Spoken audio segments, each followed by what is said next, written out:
SprintCarUnlimited.com, coming to you from Bridgeport Motorsports Park, Dirty Jersey finale. We're here with second place finisher Chase Deetsz. Chase, another second, but you're fast. We've talked about it all year, and it's good to continue that speed in the last couple shows of the season. Yeah, you want to start the season well. You want to end the season well. You gotta be able to take that momentum into the off season and obviously throughout the year. So.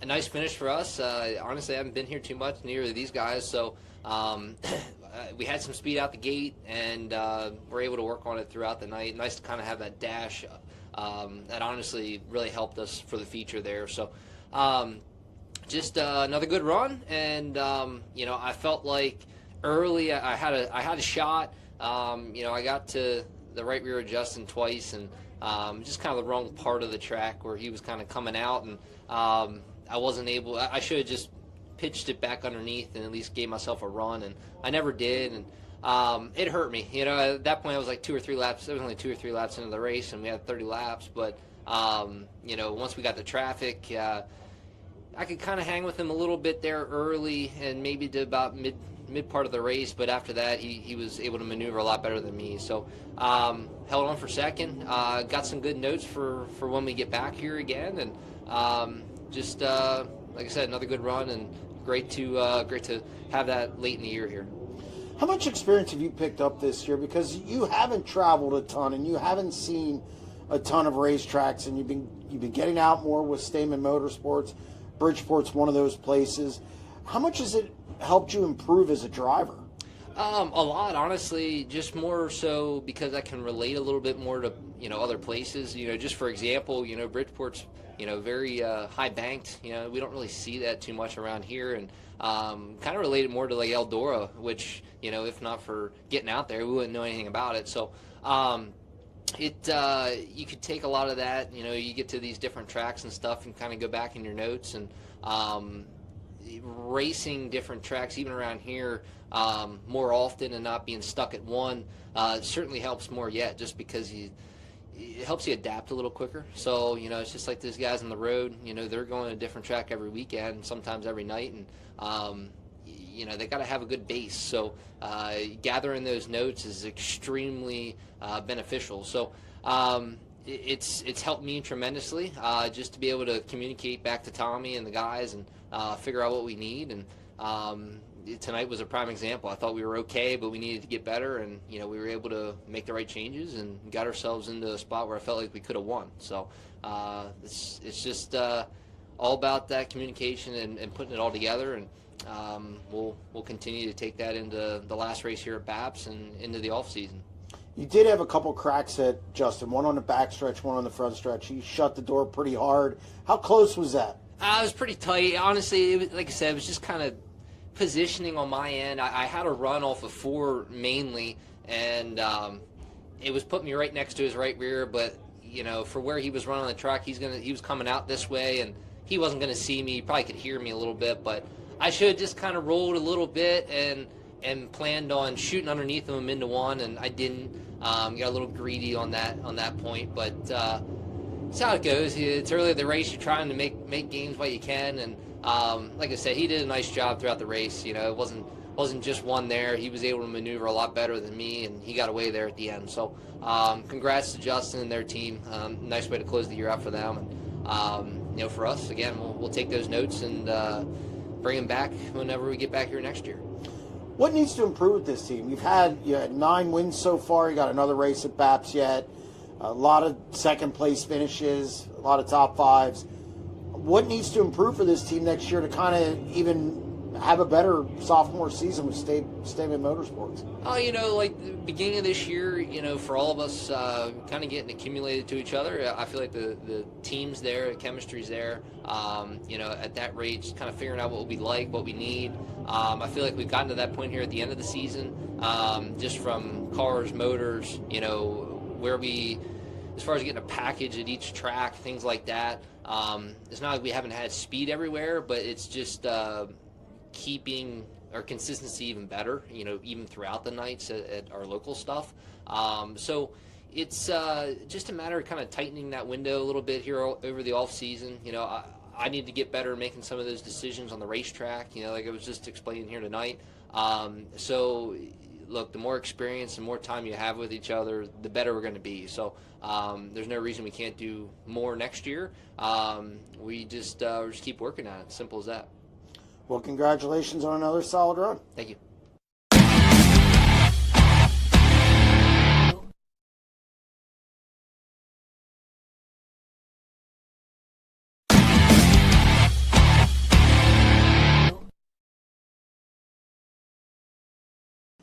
SprintCarUnlimited.com, coming to you from Bridgeport Motorsports Park. We're here with Dirty Jersey finale winner Justin Whittle. First thing is, you're the defending champion. 2 in a row, $12,000 this year. What is it about this place? You seem this just suits you, or you just always get around this place pretty well? I don't know. It just one day it just kind of clicked, and we found something I'm comfortable with, and work and we tweak on it a little bit, but we found something I'm comfortable with, and I can drive and manhandle the car a little bit. Yeah, you can run high, low. It seems like it works everywhere. Yeah, we changed some things last year when I ran the 23, and we applied it to our car when we came here last year, and we liked it, and we just rolled with it ever since.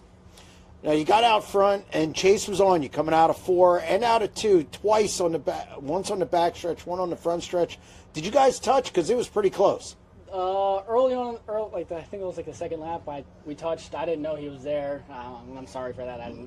Sorry, Chase, for that. I didn't know he was there, nor did I expect anybody to be there. But it's like going from Daytona with the sweeping banking turns to Williams Grove with the skinny front stretch. So it gets a little hairy. It's not my favorite track because I just don't like. I don't think it's that safe, but it's a track that I've gotten comfortable with, and we're rolling. Were you worried that you cut a tire or something because you saw the bent rim? Yeah, I had that in my mind. I kind of was like, uh-oh. But I just pushed that to the side, kind of had it in the back of my head, and kept moving forward. Traffic. You were able to move down and off the cushion and get past guys. This car was really operating down there. What made you go to the bottom? I don't know.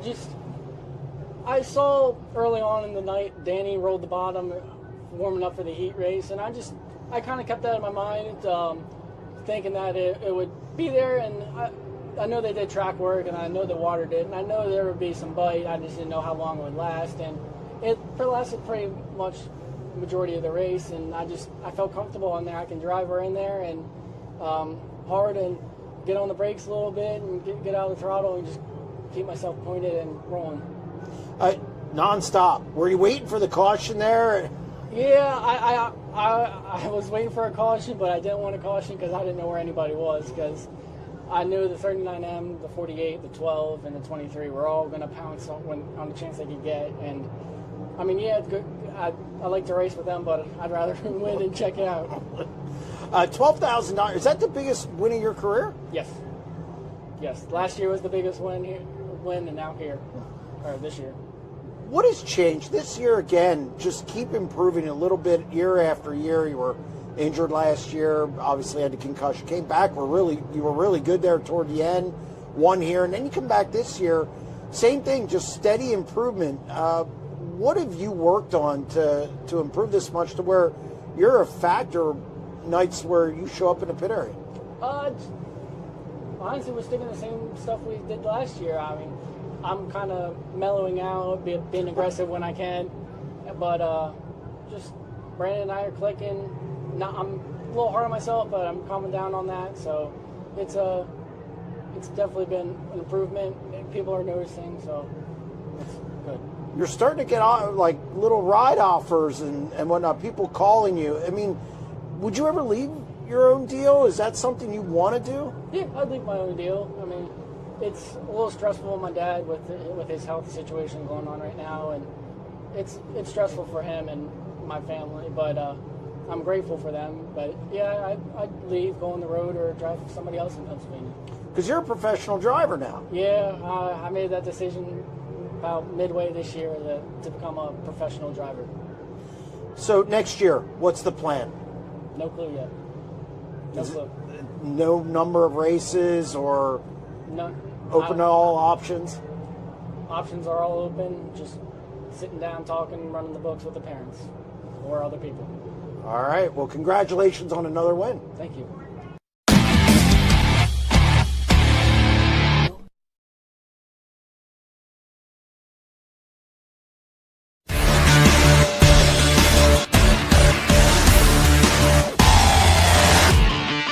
Caution lights now turned out.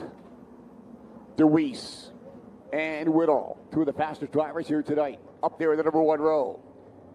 Macri, Deetsz, another power-packed row, number 2, Zerfas and Ross. Ross, a hot runner here tonight as well. Here we come on a turn number 4. This is good for $12,000. Coming to green flag to the inside. Those 12 lanes down across the straight.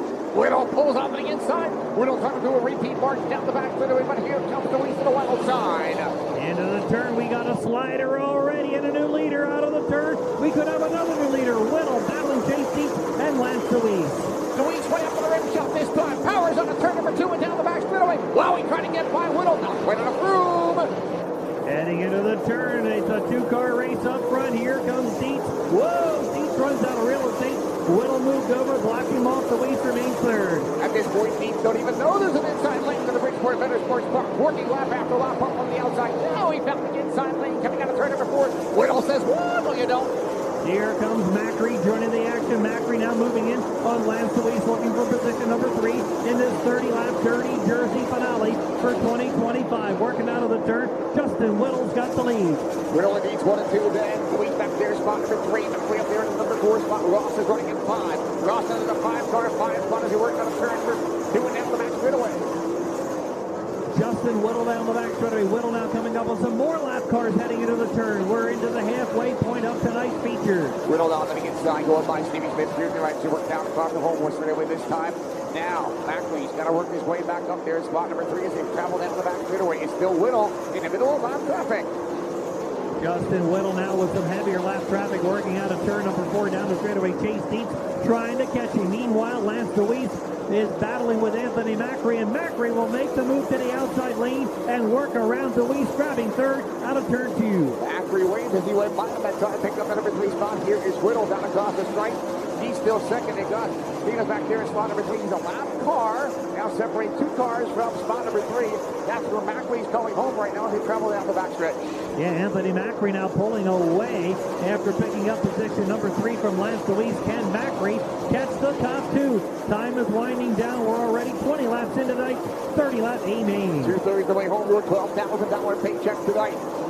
Whittle up there in slot number 1. Second spot still Deetz. Third. Farther back between 2 cars is Macri. Then 2 more lap cars, and they go racing right now. A 48 car peeping up the outside, and then here's Ross on the inside as they break down the back straightaway. Ross outpowers them inside, outside, through the lap traffic. And Deetz is on the inside right now, being hunted down by Lance Deetz. Ross back there taking it all in. Yeah, Lance Deetz battling now with Danny Dietrich. Dietrich is coming to life here in the second half of the feature, but he might be running out of time. Justin Whittle continues to lead the way over Chase Deetz. He has not a large but a comfortable lead.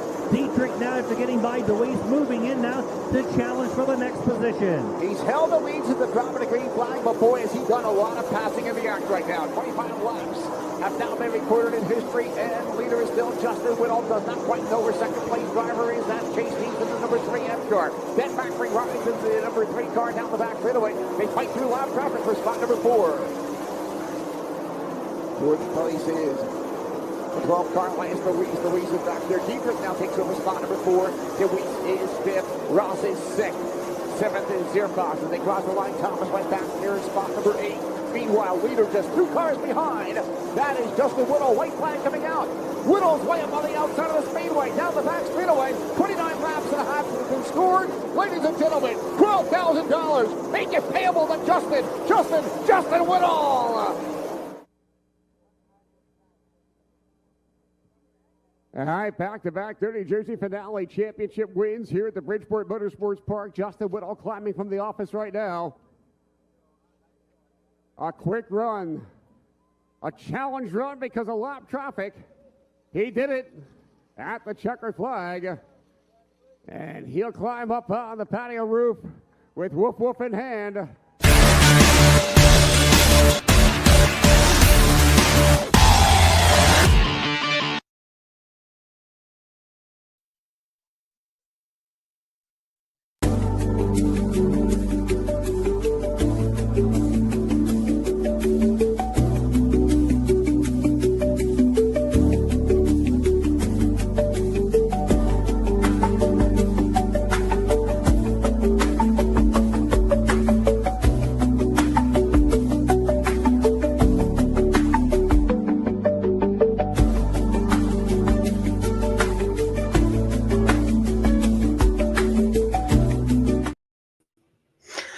Welcome to another edition of the SprintCarUnlimited.com live show. I appreciate everyone joining in the chat. Anybody who calls, we'll get to all your questions. Sorry about the lighting. I'm at a friend's house in Charlotte waiting for the World Finals to start, and this is what I got. So before we get into the questions, just some of the highlights from over the last week.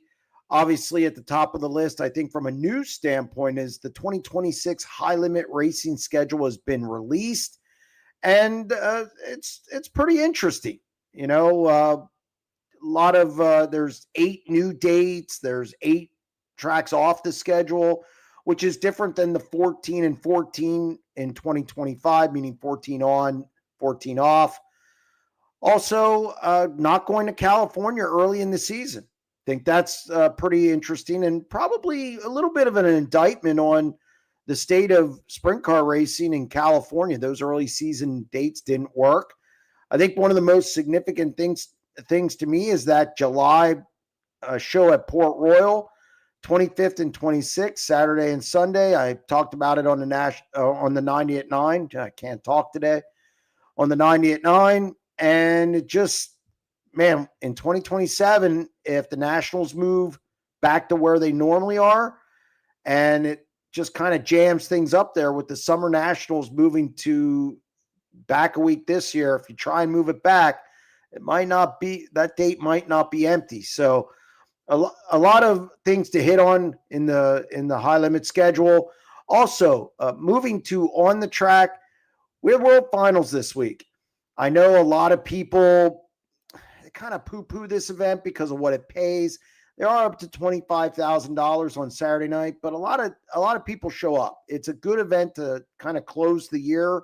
I mean, we have Babs Motor Speedway next week, but just from a standpoint of National Series racing, you get the late models, the sprint cars, and the modifieds all in one night, you know, nice package for 4 nights.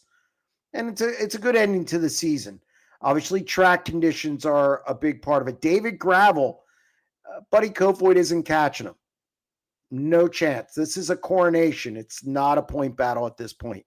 You know, you had the rookie battle. Again, Garrett Williamson, 126 points ahead of Chris Windham, and that's pretty much out of reach as well. So won't be point battles, but there's still a lot of interesting storylines. We can talk about them all. So let's get to the chat.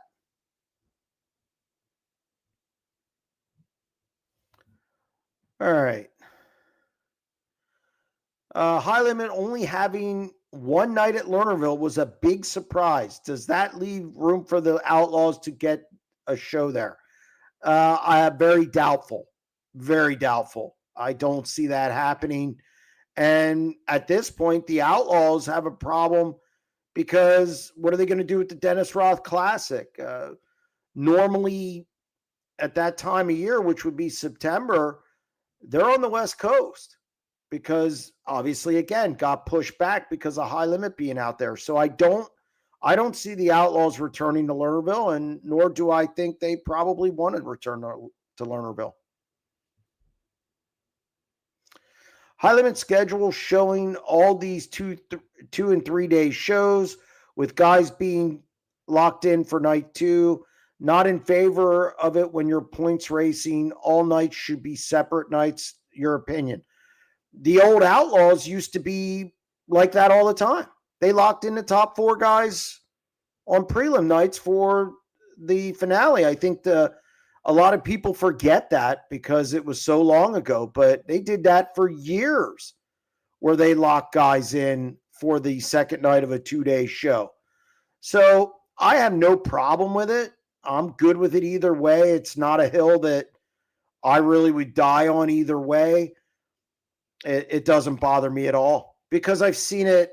I saw it for many years with the Outlaws, and I think they wanted to bring it back. So nobody complained about it then. Why are we complaining about it now? And as for points racing, before I don't believe that just because you have a different format that you shouldn't give points.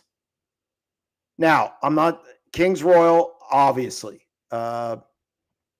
Anything that's split field, I don't want to see points for because you're splitting the field. But an event where I don't know, I just don't think it's a big deal if you have points. Maybe then we'd have a point battle going into World Finals. Sorry, just segued there. I sure hope some TBA dates on the high limit schedule are in Wisconsin. Also, I love Port, but 8 nights is just too many. Would rather see other tracks get an opportunity. Well, a couple things. I agree with you. I hope it's in Wisconsin. I enjoyed my trip out to Wisconsin a lot. It was, the fans out there are really good. The facilities that I went to were really good. I don't have anything bad to say about Wisconsin at all. And I think it will be, I think it will go to Wisconsin. Also, 8 at Port Royal. My concern is that people get bored with it. They have the Weikert, it's 3 days. They have the Tuscarora 50, 3 days. That July date is kind of close to the Tuscarora 50, so that kind of, I don't know. But it's going as far as going to other tracks in that region. BAPS has outlaw races. Williams Grove has outlaws races. Lincoln has outlaw races. Well, it's going to end up being one race because they're going to lose that October date, from what I'm told. So I don't know where else they could go. They could go to Grandview again, but Grandview's got to want to have them again. And at that time of year, Grandview's done after the Freedom 76. So I think there's logistics involved with that. And I'm kind of on board with you that 8 seems like too many, because I just don't want it to become ho-hum. Oh, they're going back there. We'll see. See how it turns out. You're biased with high limit. Why? How? You can't just say I'm biased with high limit. I have no allegiance with either series. I report what I see. I have an opinion on what I see. I have no bias towards high limit, but you can gladly point out how I'm biased against biased for high limit. It wouldn't be with, it would be for. And I like the Outlaws. I've been to both groups this year, probably equally. I was at the high limit banquet this year, but I've been to the Outlaws banquet a couple times. So I spread the wealth. And again, I would like to know how I'm biased for high limit. Jeremy, are you able to divulge any more information on the potential PA series? Thanks again for the show. Hit that like, guys. Yeah, hit the like button. Subscribe to YouTube channel if you don't already. I appreciate it. What can I say? I still think it's fluid. I think there could be some changes to it, obviously, with some of the things going on. I think you're going to be surprised. It's not going to add racing to the area. They're going to take established dates already and make them series races. So they're not going to just, instead of 115 races in the area, we're not going to have 150. Okay, so that's not going to happen. It's going to be established dates. There won't be any sanction shows. I don't want to go too deep into it because obviously, again, it could change. Plus, I'm sure a release will be coming. So, but I think you're going to probably see somewhere between 35 and 45 shows for the series. I'll let it go at that. Any surprise cars coming to BAPS for the finale? I never know. Now, I do think if you are a Tanner Holmes, I think with the boot car, because it's stationed in Lancaster, PA, you want to get as many laps as possible. So I would go after Charlotte. I would go up to BAPS. If you're even Dason Pursley in the 9 car, just to get more laps going into the offseason. I just did my podcast and we talked about that very topic, how important it is to get laps and how that helps you going into the offseason. So will they show up? I don't know. I wouldn't be surprised if Shark Racing's there, both cars. Logan's run that race before. Expect, Chase Deetz will be there, Dietrich, Macri, they're all scheduled to be there. Brent Marks is going to be there. So you're going to have a pretty good field, and we might have a couple outsiders. We'll see. It doesn't bother me. It just seems that way. You talk about them a lot more and seems like you go there more. I didn't say it was bad. I just think you're in favor of High Limit more and appreciate them more. No, actually, I've probably been, it's equal as far as the races. I go to Volusia every year. The Kings Royal and Knoxville, I don't even really consider them outlaw shows, but I'm at both of those. I was supposed to go to Huset's last year. It just didn't work out from a travel standpoint, but I go to Volusia. I was in Wisconsin for High Limit and the World of Outlaws in the same week. Obviously, I hit all the shows in Pennsylvania for both series. I went to New Egypt, which is it's roughly 2.5 hours away from me. So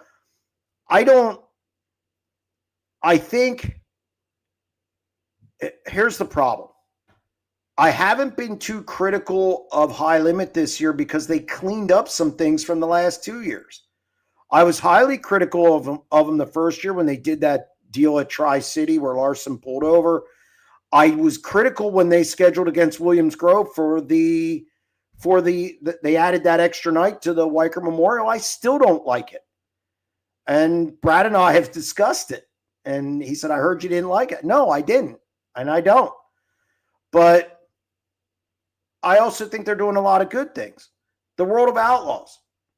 I heard Justin Fiedler on Dirt Tracker today went over the Outlaws changing some safety issues. I agree with all of them. I think the Outlaws I've said that I think they have the top 3 drivers in the sport with David Gravel, Buddy Kofoid, and Carson Macedo. With all due respect, I think Rico is really good. I'd put him 4th right now as I sit here in Charlotte. So it's Sugar Bear. His heart's with Chaz. Sugar Bear's heart's with Chaz. I don't have a preference either way. I really don't. Some of the things I talk about, maybe I do talk about them more because they do different things. I have to comment on different things. If you do the same thing all the time, am I going to talk about it for the 55th time? That'll wear off. Trust me.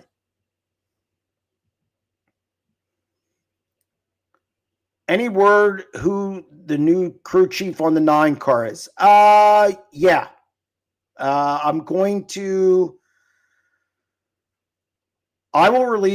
will talk about that this week, probably tomorrow. I'm not going to talk about it because I want the story, and I'm actually going to stop by and talk to him tomorrow in the pit area. So I'm going to keep that at least one thing under lock and key. Any talks about new teams joining national tours? Nothing that I'm hearing. I don't hear anybody, because the people who would do it are like, everybody thinks Macri's going to do it. Macri's not doing it. I just don't see anybody new coming out and joining either High Limit or the World of Outlaws. I don't even know if there'll be any flip-flopping. So I don't know. I don't see anybody new coming out of the woodwork. But then last year, Connor Morrell decided to do it. I think you could see Bill Rose have maybe another driver. That could happen. I don't know what the status is with Zach Hampton, but as far as a new team, it's not likely. I know Ayrton Jennington put something up. If Ayrton Jennington got some sponsorship, he would probably run High Limit. But he needs a little more sponsorship. I talked to him about that at Texas. I don't think he'd be upset if that I mentioned that. But other than that, I don't see anything. Sorry. Turn off the damn ceiling fan. You know what? Hang on a second. I will turn it off.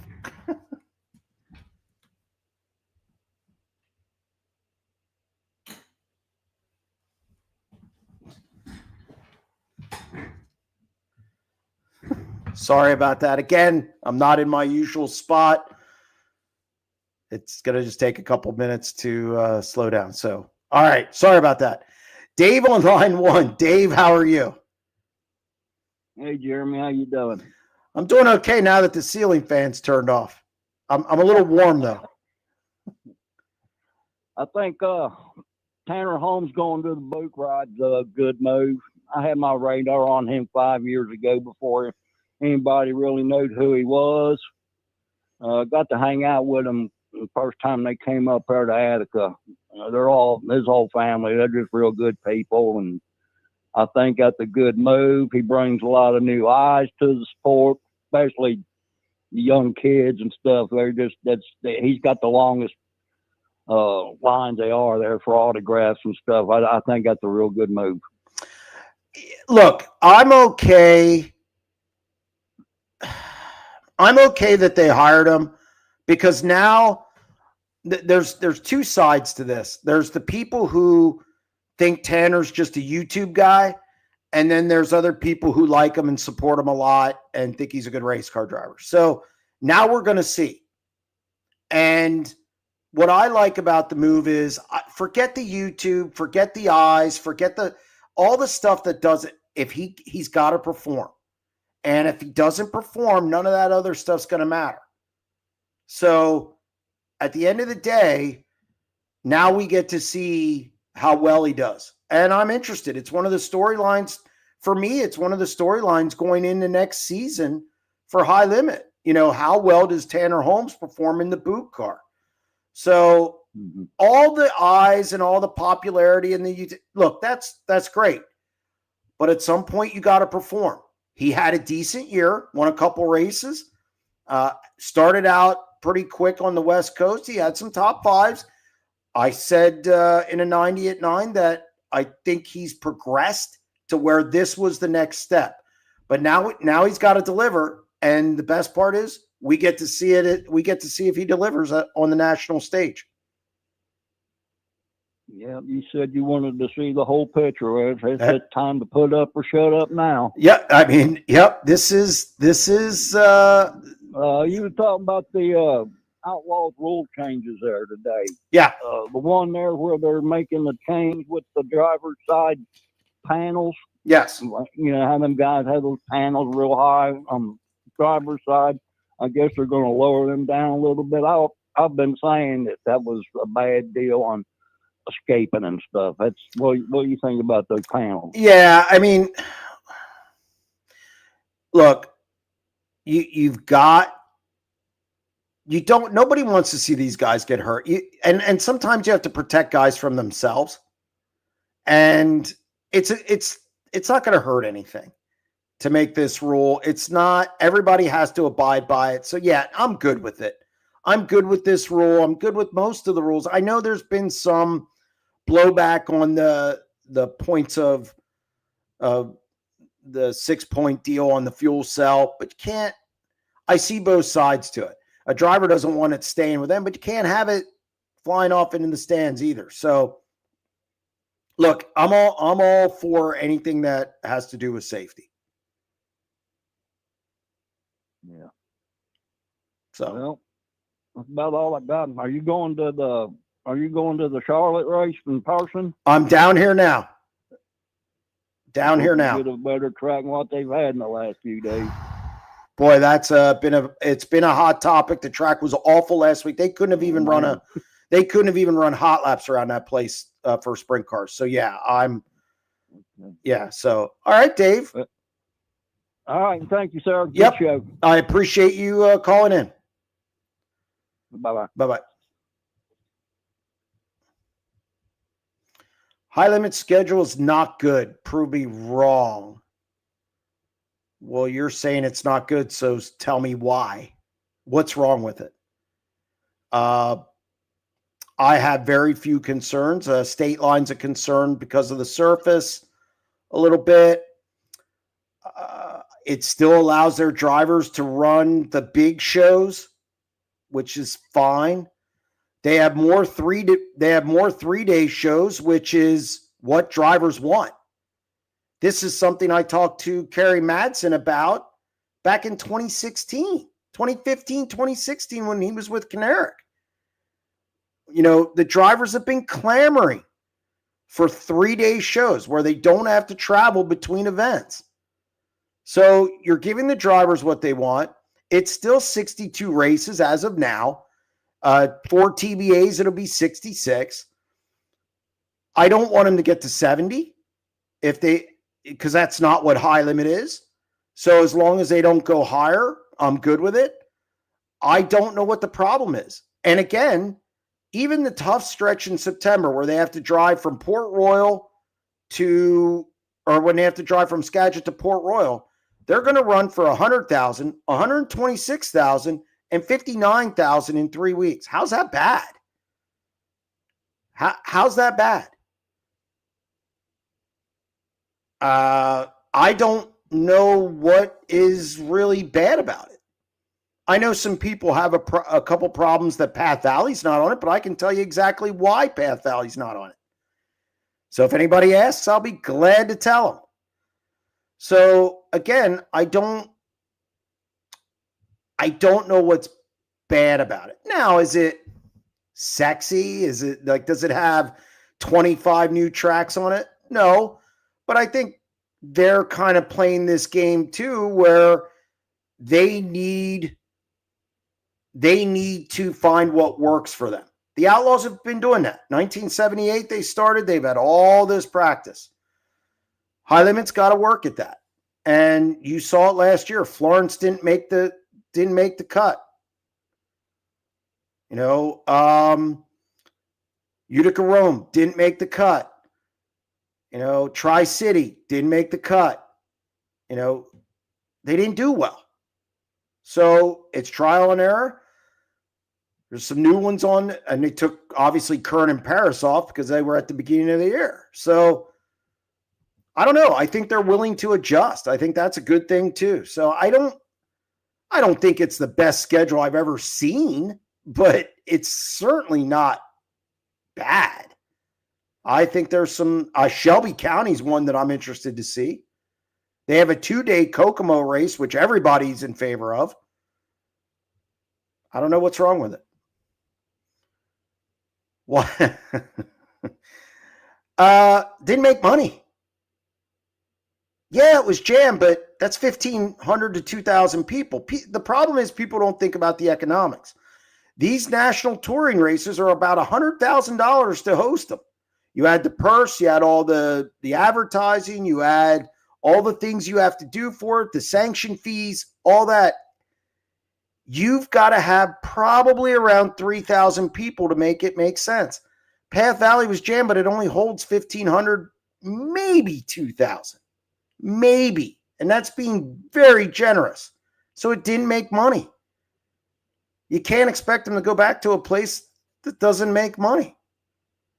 Nothing's wrong with Path Valley. It just doesn't hold enough people for a national series event. When you have that high of a purse, you have all the stuff that goes with it. They tried it. It didn't work. You know, good crowd, but a good crowd there isn't enough.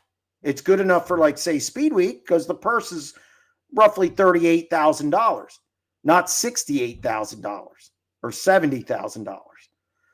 That's the difference. It's all economics. When will Outlaw schedule be released? sometime between World Finals and PRI. They would release it at PRI traditionally, but I think there's pressure to release it beforehand. But I'd still say PRI. Who is on your Mount Rushmore of motorsports, not only sprint car racing? Ooh. Michael Schumacher, Steve Kinzer. Now look, I'm a Doug Wolfgang guy. So, God, that's such a hard question. Ayrton Senna. I couldn't have a Mount Rushmore. In all fairness, I know that sounds like a cop-out. I'll give you some names, though, if you wanted to expand the Mount Rushmore past 4. Michael Schumacher, Ayrton Senna, Steve Kinzer, Doug Wolfgang. You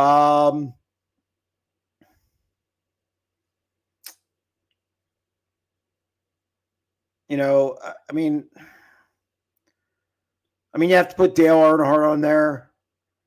You have to put, I'm just trying to run down some different disciplines. I'll tell you what, Nigel Mansell was really good, and he was fun to talk to, but not Mount Rushmore. I can't put Kyle there yet. He just isn't old enough. Just not yet. He hasn't won the Triple Crown yet. So that's why. In a sprint car. Great driver, though.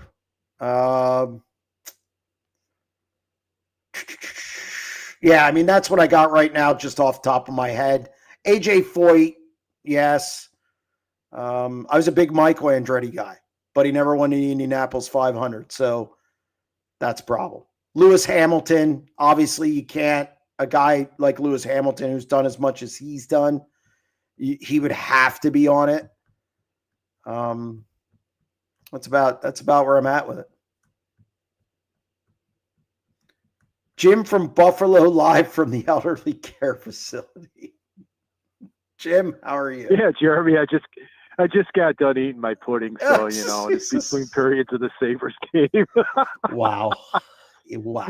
I told you last week, you got to read the chat. It's outstanding.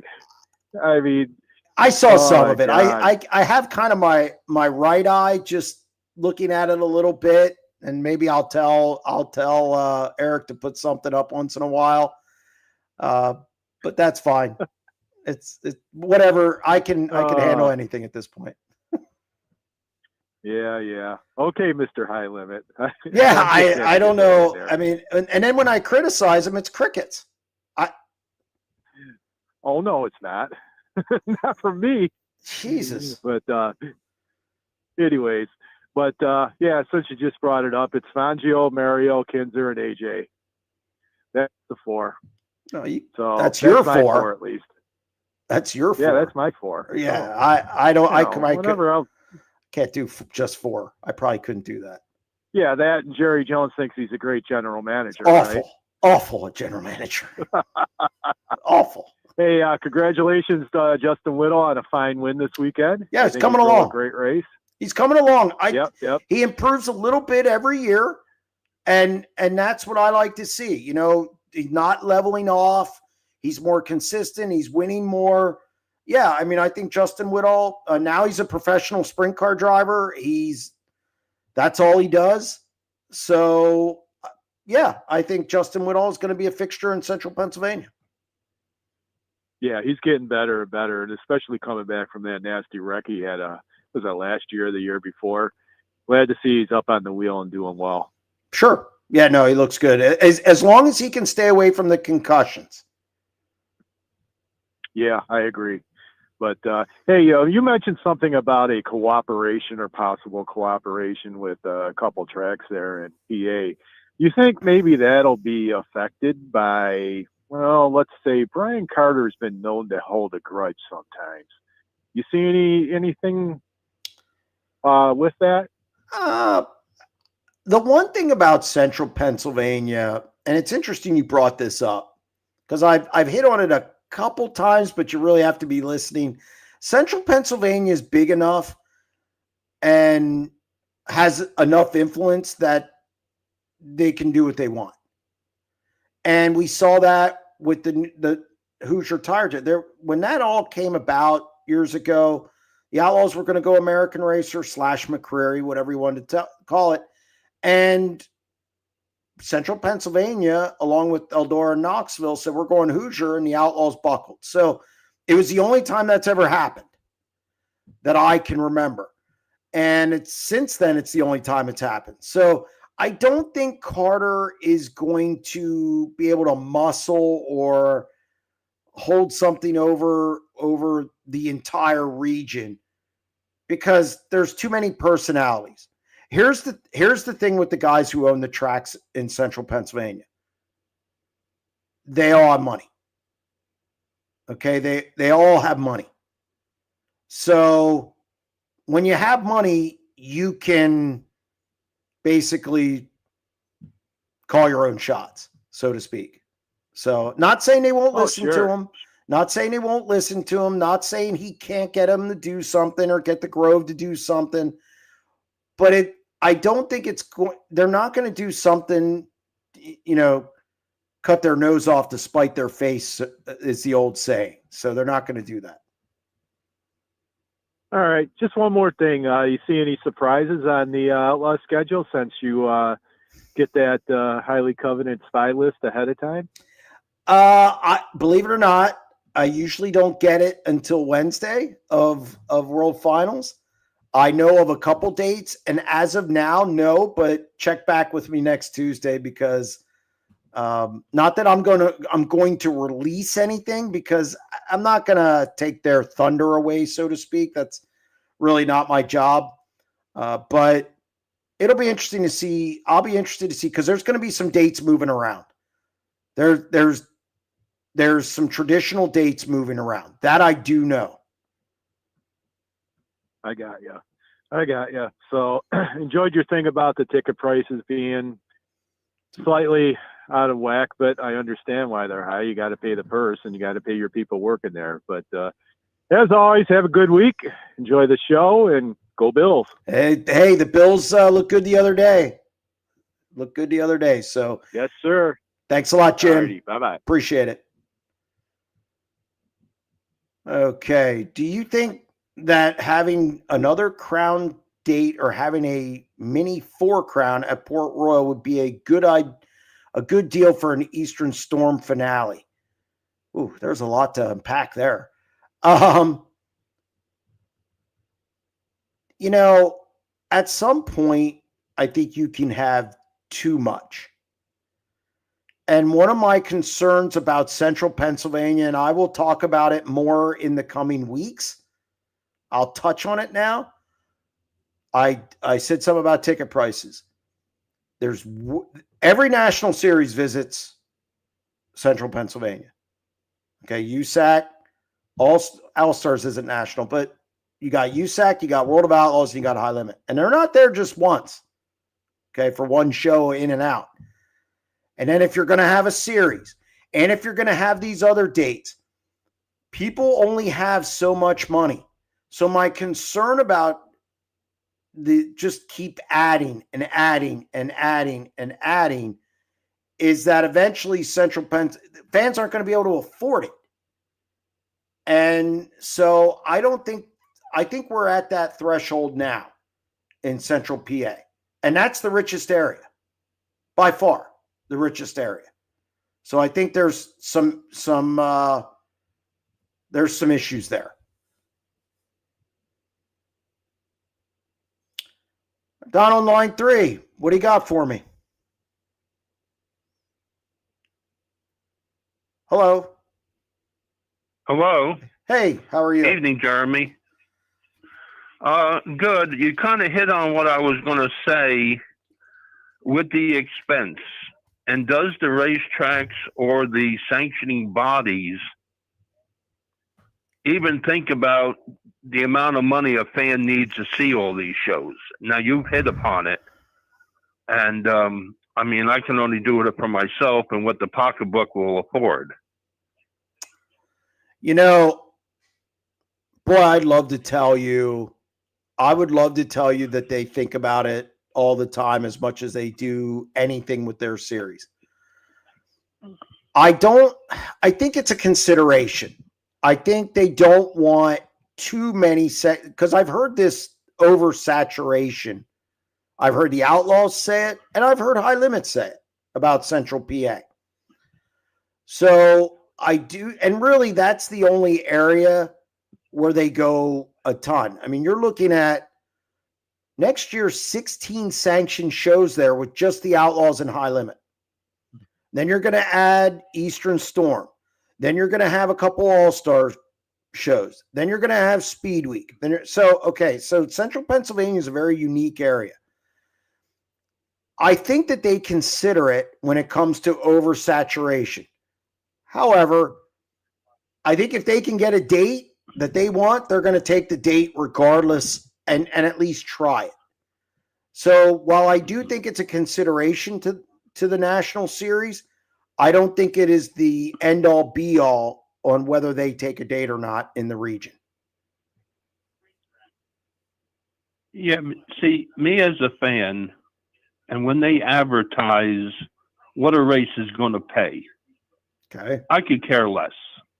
I'm there to see a show, whether it pays $50,000 to win a show or $100,000. I really don't care. I don't look at it that way. You're looking for, the entertainment dollar, if you get what I mean. Sure. But I look at racing, and I've been around it for 50 years, and it bothers me. And I look at promoters and sanctioning bodies, and you got the drivers want to make as much as they can, and I understand that. Bottom line is nobody asked anybody to spend $80,000 for an engine. Yes. Or drive around in a $500,000 tow vehicle to get to the races. Yes. Okay. I come from an era where, you flat towed it on an open trailer. Okay, I'm outdated. Understood. Yeah. But you came into the sport in the I think you said 84. That was sprint car racing. My first race was 77. But yes. Yeah, well, I came in the 60s. And I always said back then we had better characters in racing. Yes. To me, they all look alike now. They're all trying to make a living. That's understood. But we have no more characters. In the 70s, you had Opperman, Weld. The 80s, I'm not even talking the big three. Characters in the 80s was Wild Child Jack, Shane Carson. And that's a guy you should have on if you've never had him on before. You can learn a lot from Shane Carson. Yep. No. I've talked to Shane. I've talked to him a few times. I find the guy very entertaining. But, you get into the 90s, and Terry McCarroll is a character. To me, the last character in Central Pennsylvania is Van May. I don't see it in anybody. You see it a little bit with Danny Deetsz, because he's kind of open and how he, he's very, with his podcast or whatever, he'll tell you what he's thinking. That's one thing. But I don't know. It's just like I'm looking for more, but these drivers are all just, I don't know how to say it. Vanilla, yeah. I'm kind of looking for a guy, even though this past year was the first time I talked to Persley. Found him interesting. Found him a little different for being as young as he is. And I even asked him, I says, are you done with wingless racing? He says, I hope not. He'd like to still do it when the time is available. Now, the way the schedules go, I don't think he's going to be able to do that often. But anyway. But I'm just concerned about the money, because I love being at the track. TV's fine, but it ain't that fine. there's something about the air. You know, that's all I can say. All right. I mean, look, I hear all your points, and I think there's just a big difference between older fans and newer fans. I think, you know, characters, I would agree with that. I mean, times change, though, and you can't do some of the things that you used to do years ago. I think that's part of it. I definitely see some characters out there. I mean, Fred Raymer was interesting to say the least, and still is. Danny Dietrich, you mentioned. There's some other guys, but again, I definitely look. Bottom line is, with more money, things change.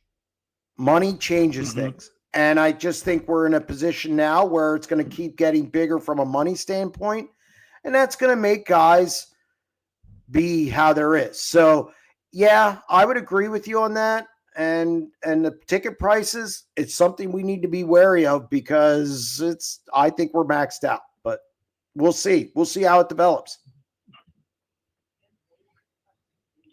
All right. Have a great evening. All right, Don, thanks for calling. I appreciate it.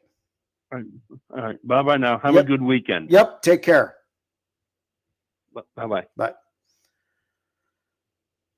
Y'all see concert and other sports ticket prices lately? I'll gladly trade 3-4 weekends of racing in Central PA over some of that. And that's all well and good, but it's not enough, people. Here's the problem. Ticket prices go up at a concert. Their audience is big enough that they'll replace those people.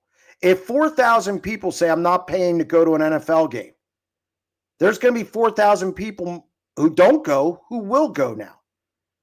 The problem with dirt track racing in general is there's not enough people to replace the people who won't go. So yes, we can all point to the ticket prices for other sports. I've done the same. But again, we don't have enough people to replace the people who don't go. So, whereas the other sports do. So that's a major issue.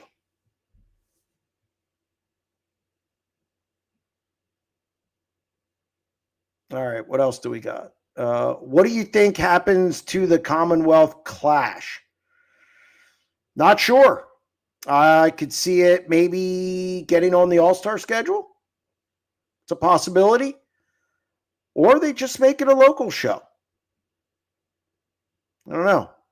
I could see it. I could see the All-Stars going a little longer next year. Jim on line 4. Jim, how are you? Good. How are you, Jeremy? Not bad. Not bad. Hope you enjoy yourself in Charlotte. Make sure you go to Ruth Chris's if you like a good steak. Okay, it's a little above my SprintCarUnlimited.com budget. Hey, you talked about Mount Rushmore of motorsports. The two guys that come to mind to me are Roger Penske and Rick Hendrick. Yeah, if you're going from an ownership standpoint. Or you're looking at more drivers. Yes. You know what, though? I don't know. I think it's much like quarterbacks and offensive linemen. The owners are like offensive linemen. They don't get as much credit as the guy who's throwing the football. And in race, yeah, and it's coming from a guy that builds cars and doesn't drive. Yeah. So I'm kind of one-sided. No. Hey, look. But 20 some Indy 500s and 15 NASCAR championships. That's kind of the Mount Rushmore to me. Yeah, no, I'm not going to disagree with that. I like to separate them out. That way I cover myself. Yeah, we talked about last week. I got cut off when I called in, but we talked about the work area a little bit. Yeah. And the pros and cons from what I see on the work area. It only makes it more dangerous, more expensive, and it stalls the show. And back at the Port Royal race, when the beadlock went up in the stands, I can tell you that car was probably in the work area, and they left a couple deuce pads off because they were in a hurry. So what good is the work area? I mean, this isn't NASCAR or Indy racing. Look, you're not going to get me to support the work area. I mean, I do know the car that came off of, and it was not a work area car. But that being said, I'm not a fan of the work area. I think it delays the show, and it's getting to the point too where I think, some of these tracks don't have enough push trucks, and then it becomes, the work area just gets dragged out and dragged out and dragged out. So I'm not a fan of it, and that's it. I mean, you're not going to get me to support the work area. And you got people walking around in the pits when that race is going Sure. on, and then you got those guys coming in the pits being pushed in. It just makes Sure. it a dangerous situation. Well, I'm surprised more people aren't hit during heating the motor. Yeah. So yeah. But anyway, enjoy your racing this weekend, and enjoy your show a lot. I call in once in a while, but the safety aspect of that work area and the time it takes away, and I just don't see any pros to it whatsoever. To finish 12th instead of 15th, I mean, what's the point? Is it worth it? And the money those guys spend on those cars that they put together to drive around and have their parts, it just seems like nonsense to me. No, again, I'm not going to support. I'm not a work area guy, but that's mainly for length of show. But all right, Jim. Yeah. All right, Jeremy. Have a good weekend. Yep. Thank you very much. Appreciate it.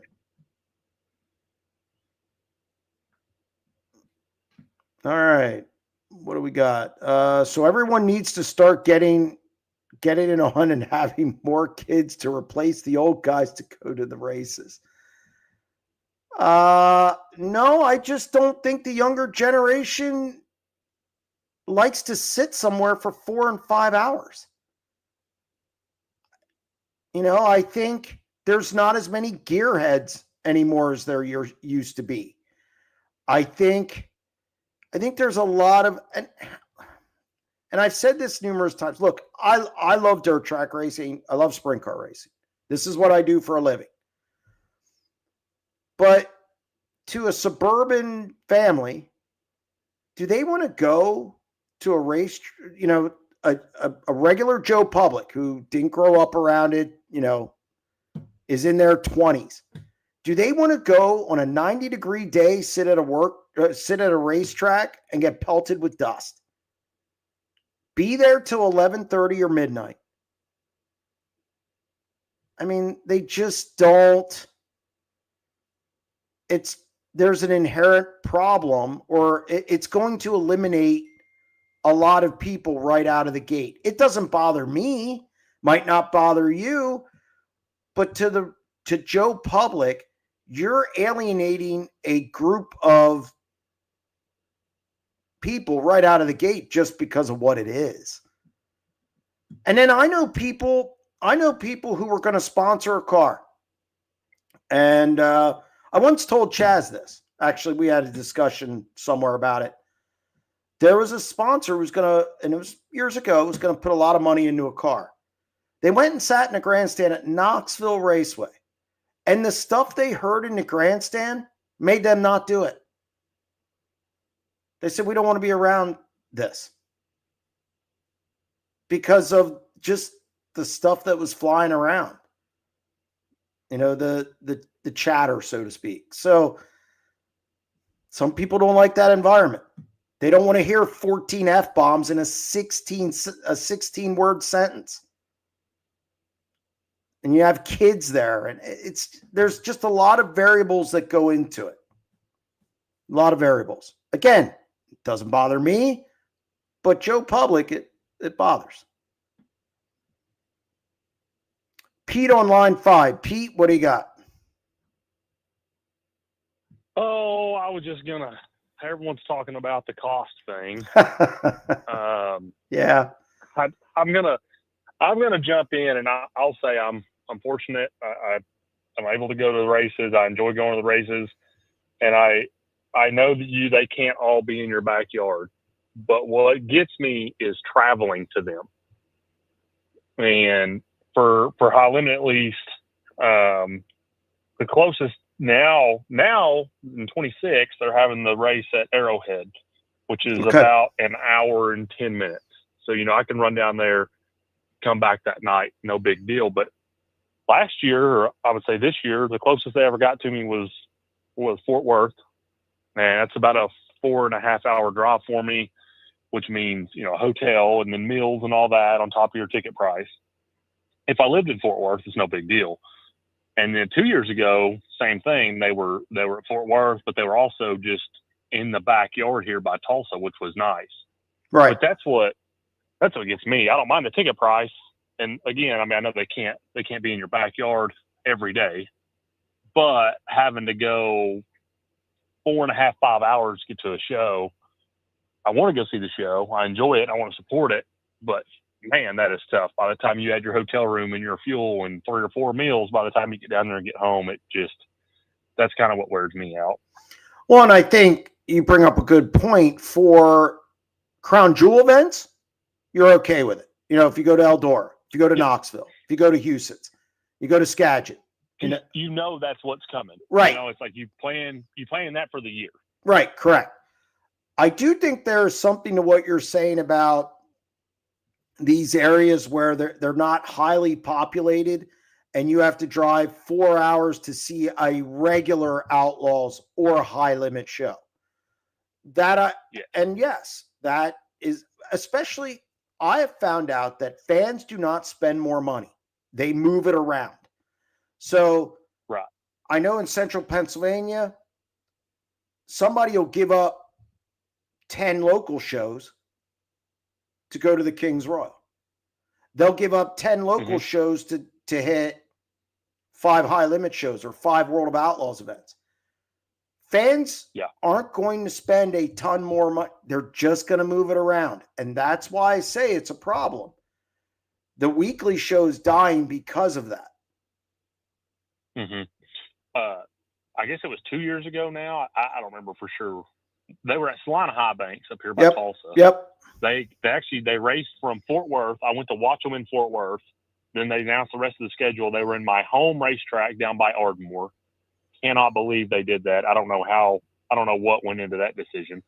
They hit that one, then Red Dirt Speedway, which is no longer there, and then they came and did the weekend at Salina. That's when Brad McFadden got together. That had to have been last year. Yep. I went and saw them at Salina, and it kind of was just crazy the way it worked out because I drove 4.5, 5 hours to Fort Worth to watch them, and then they were 45 minutes from a place that I stay up here at Salina. But no less, like that was nice. I don't expect that every year, but it's like once they did it, I thought, oh, they're going to be in Oklahoma once or twice next year.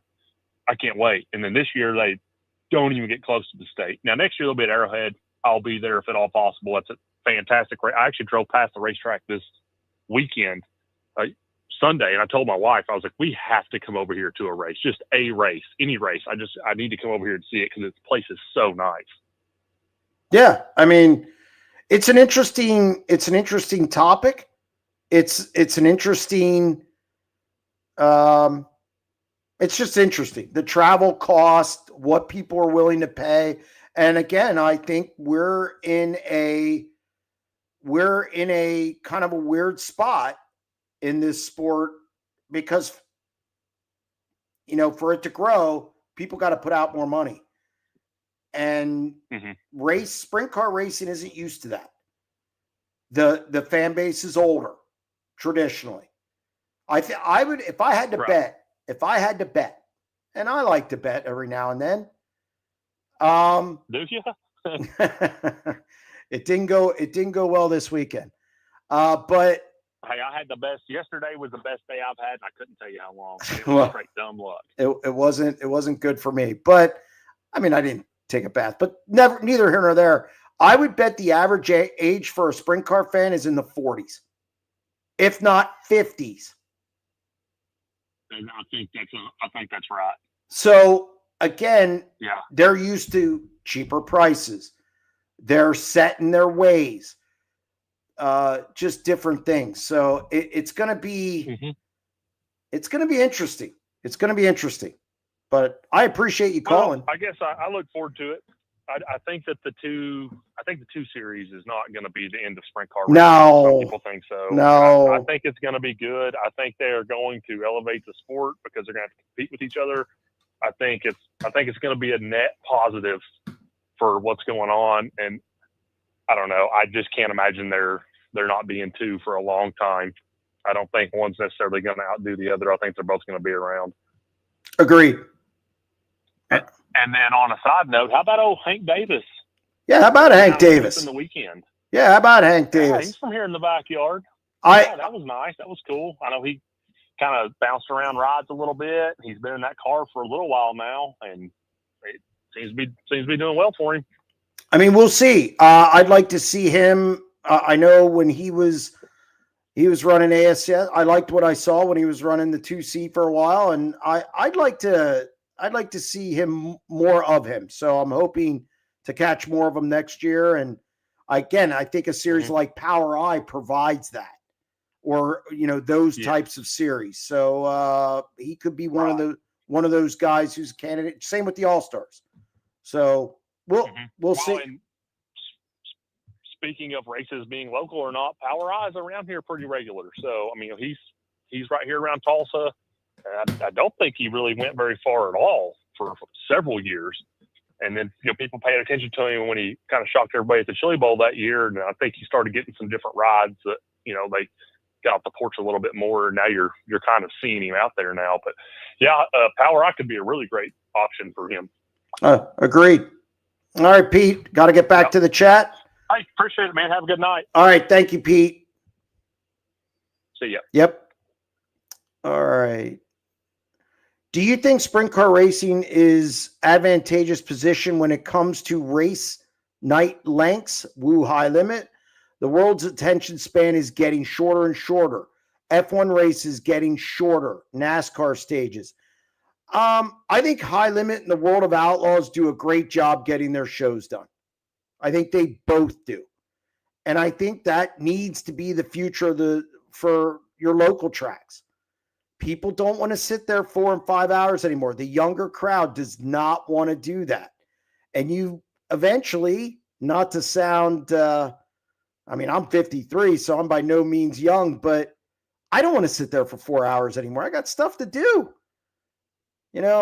and you've got to replace or replenish the pool of fans. And this is something that's overlooked time and time again by promoters and by the sport. So, I think it needs to be a focal point.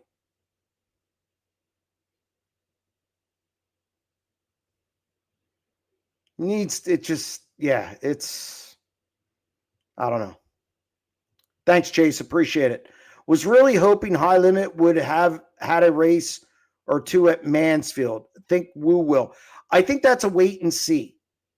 I think there's going to be a lot of eyes on Mansfield when they have late model race there. So I maybe don't expect it next year. Maybe the Outlaws go there. Maybe. But I think a lot of people are taking a wait and see on that from a sprint car standpoint. Should be interesting. I expect the All-Stars might go there. But the National Series, I think they want to see how it comes off. Robert on line 6. Robert, what do you got? Yeah, good evening, Jeremy. I know a recent caller said another shout out to Hank Davis, or Texarkana Sweet. There you go. Weekend. There you go. And a few informational things for you. Steven Snyder Jr. You talked about him a couple weeks ago. Yep. And that year when he won over that $100,000 on the Outlaw Micros, a lot of those wins was in the Midwest, like Illinois, Indiana, Oklahoma, and Missouri. Yeah, he got over that $100,000. Yeah. I think Steven Snyder is on the rise as far as I think it's only a matter of time till he gets a bigger ride in 410s. Yeah. And then a newer series over here in Indiana, like it's the 305 Wing Series of Race Receiver Huntley. It's a 305 Wing Series. It's starting to do pretty good in the mostly races in Indiana, a couple in Ohio and Kentucky, but the maybe a feeder series for the All Stars down the road. But there's a guy from Taylorsville, Kentucky, Dylan Baldwin. I like to see him get an All Star ride. Maybe if not next year, the year after, something like that. I'm just saying that he's a pretty good driver. So that's a new name for you, I'm sure. So yeah, Dylan Baldwin's a new name. Now to me, I want to see him get a 410 ride before an All-Star ride. Understand? Yeah, just because I think sometimes we throw guys in to the fire. I think Brennan Crouch was thrown into the fire a little too quick on a national level, is what I'm saying. So I don't want to get him in a 410, get him some laps, have him run a few all-star races before. How old is he? I'm not for sure. So I'm more of the, hey, because there aren't many Larson, Buddy Kofoid, Gio Selzy. Those guys aren't a dime a dozen. Those are outliers. So I would like to see him get in a 410, build on that, then move up. I just like to see that general progression, and then I think it's better for them too in the long run, just from a learning. You don't want to get into an all-star ride and just get blown up, and then any chance you have of moving up in the future shot because they remember that one failure, when you were thrown in. So get him in a 410 first. Yeah, I agree. I agree with you on the experience. He needs to get laps in a 410 car. I agree with that. And then the couple other things. The Knoxville, Iowa National, the 410s. I mean, I'm not real big on the halftime stop race, whatever you want to call it. But I think they need to adjust the fuel system, the flow, the fuel cell, and I think they just ought to run don't stop the race and just run 35 laps if possible. If it was up to me, that's what I would do. I would do 35 laps. You might have to stop for a fuel stop. You might not. And I'm not into the halfway thing. It didn't bother me at first. Now I'm just kind of like, okay, can we, let's just run the race, so I'm leaning more toward just make it 35 laps and go. Yeah. And then one last thing. Yeah. What's that? Oh,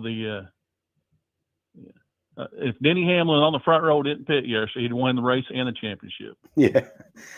Look, Kyle.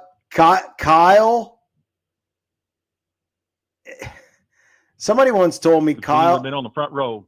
Yeah, somebody told me that Kyle was definitely born with an angel on his shoulder. It was his dad has said that. And look, he caught a break and he took advantage of it. I wouldn't have taken 4 tires. I don't know why you do that in that spot, but hey, you know what? Somebody's got to win. Somebody's got to lose. And Kyle caught a break and Kyle made the most of it. And Denny had a good car all day. Yep. Started on the front row, clean air. All you had is hold him up for 2 more laps. Yep. No, I agree. 2 tires. Don't mess with it. Don't even come down pit road. He'd have won everything. Well, unfortunately, that's not how it played out. I know. But, nice talking to you. All right, Robert. Thank you very much. Appreciate it. Bye-bye. Bye. Oh, my word. Mike Mallett on line 7. Mike Mallett, what do you got? Hey, buddy. How are you? I'm doing okay. What's going on? I called to talk about Mansfield. Go ahead. So I don't know if you've been following along what's going on there. We're talking about sprint car racing there and so on and so forth. And, I know that I actually have a personal connection with the guy doing the track, putting the clay down there. Yeah. And, they truck clay in from Afton and Fremont area. So they made sure they got the right clay for that place. And then, I don't know, sprint car people probably don't know Jeremy Corcoran, but he does the clay he did the clay at Super Dirt Week. He did Berlin when they did tracks. He did Weed Sport. He does probably 90% of the clay putting down up here in New York. So if Mansfield's going to have a sprint car race, I don't think next year is out of the question, because I think it's going to be pretty awesome. I think it's probably, I would think it's going to be all-stars, and then the 2 national series will be watching closely. Yeah. That, I mean, I just think it's going to be with the clay they got, like, you know, what Matt Tiff's doing there. I mean, first off, I don't know if you went to any of the sprint car races there, but obviously, yes, the yes, surface I did. was rough. It was hard. It was hard to watch a race there, unfortunately. Oh, no. The facility was amazing. It wasn't. It was hard. It wasn't hard. You just didn't know if somebody was going over. Well, yeah, right. It was either rough or really dusty, right? Yeah. I mean, those were the 3 times I went there. It was either plowed cornfield or I couldn't see the race. Right. You know, and you wish the best for them at that time too, you know, still, but I think with what they're doing there, I think it's got a shot to actually to be really, really good. Well, I'm trying to get Matt Tift on the deep dive. I tried to get him last week. We couldn't connect. I'm hoping to have him on either this week or next week. So, and that's one of the things we're going to talk about. But I expect the 410 sprint car race there next year. It won't be high limit, obviously. I don't think the Outlaws will make that leap yet, but I do think the All-Stars will be there, and you might just have a standalone Ohio show there, and then I think the National Series will be there soon after. I like it. But other than that, that's all I want to call about. Just say how great the place is going to be with the clay. And, hey, we got BAPS coming up next week, but I'm looking forward to it. I'm always looking forward to BAPS. Thanks, Mallet, for calling. I appreciate it. No problem. Later, man. Yep. Mike Mallet, always good talking to Mike. Where do you think Heath Moyle ends up? Well, I guess news is circling, obviously. Let's put it this way. I know where he's going, but all I'm going to say is he will likely be part of a traveling team with high limit. There you go. I'll say that. Mike on line 8. Mike, how are you? Good, Jeremy. How are you? I'm doing okay. Not too bad.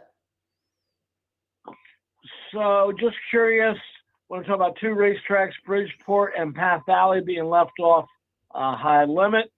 I'm assuming they're just kind of testing the waters everywhere and rotating tracks. But my particular questions were, did they have good crowds at those 2 facilities? Yeah, Path Valley had a really good crowd, but they don't seat enough to make money there for a national touring race, which was my concern. They seat about somewhere in the neighborhood of 1,500, maybe 2,000 if you squeeze everybody in, but it didn't make money. And with that being said, it's just not viable. It's not viable. Bridgeport, I thought Bridgeport had a good crowd despite really bad weather. I just think Bridgeport didn't fit in with the kind of the September slate there once they got the Hockett, because there's no place to put it, because you get Port Royal's pushed back a week. And because Port Royal's pushed back a week, then that didn't leave a weekend for Bridgeport or anybody else for that matter, because you go Port Royal, then Lucas Oil, then you go Eldora. There's just no room in there unless they ran a midweek show, and they're not going to run them to New Jersey for a midweek show. So I just don't think Bridgeport fit. I wouldn't be surprised if they're on the schedule after that, but Path Valley just didn't make money. And it was it was a good crowd. But again, it costs more to have a national series race. And unfortunately, the economics got to work out. So you say they might be able, I've never been to Path, they might be able to put 2,000 people in there? And that's being generous. Okay.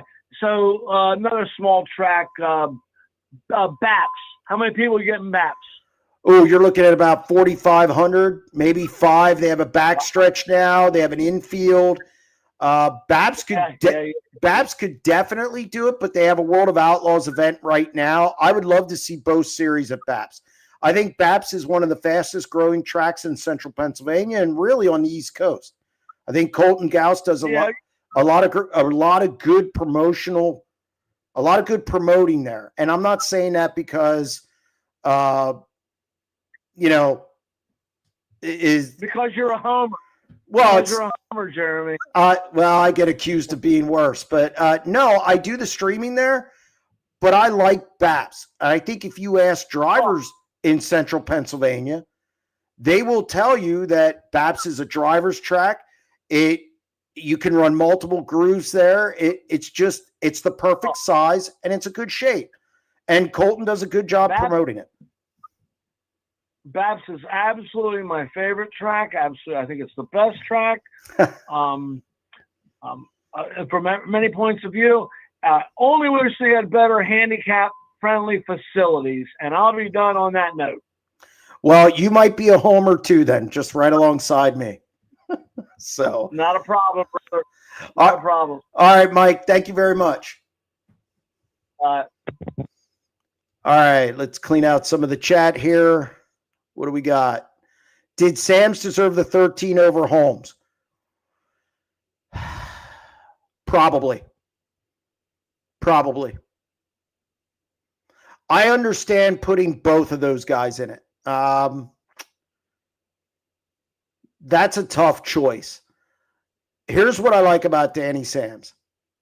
I think he got better as the year went on. I think that Danny Sams didn't have the resources to run a national tour, and I want to see what he could do with resources.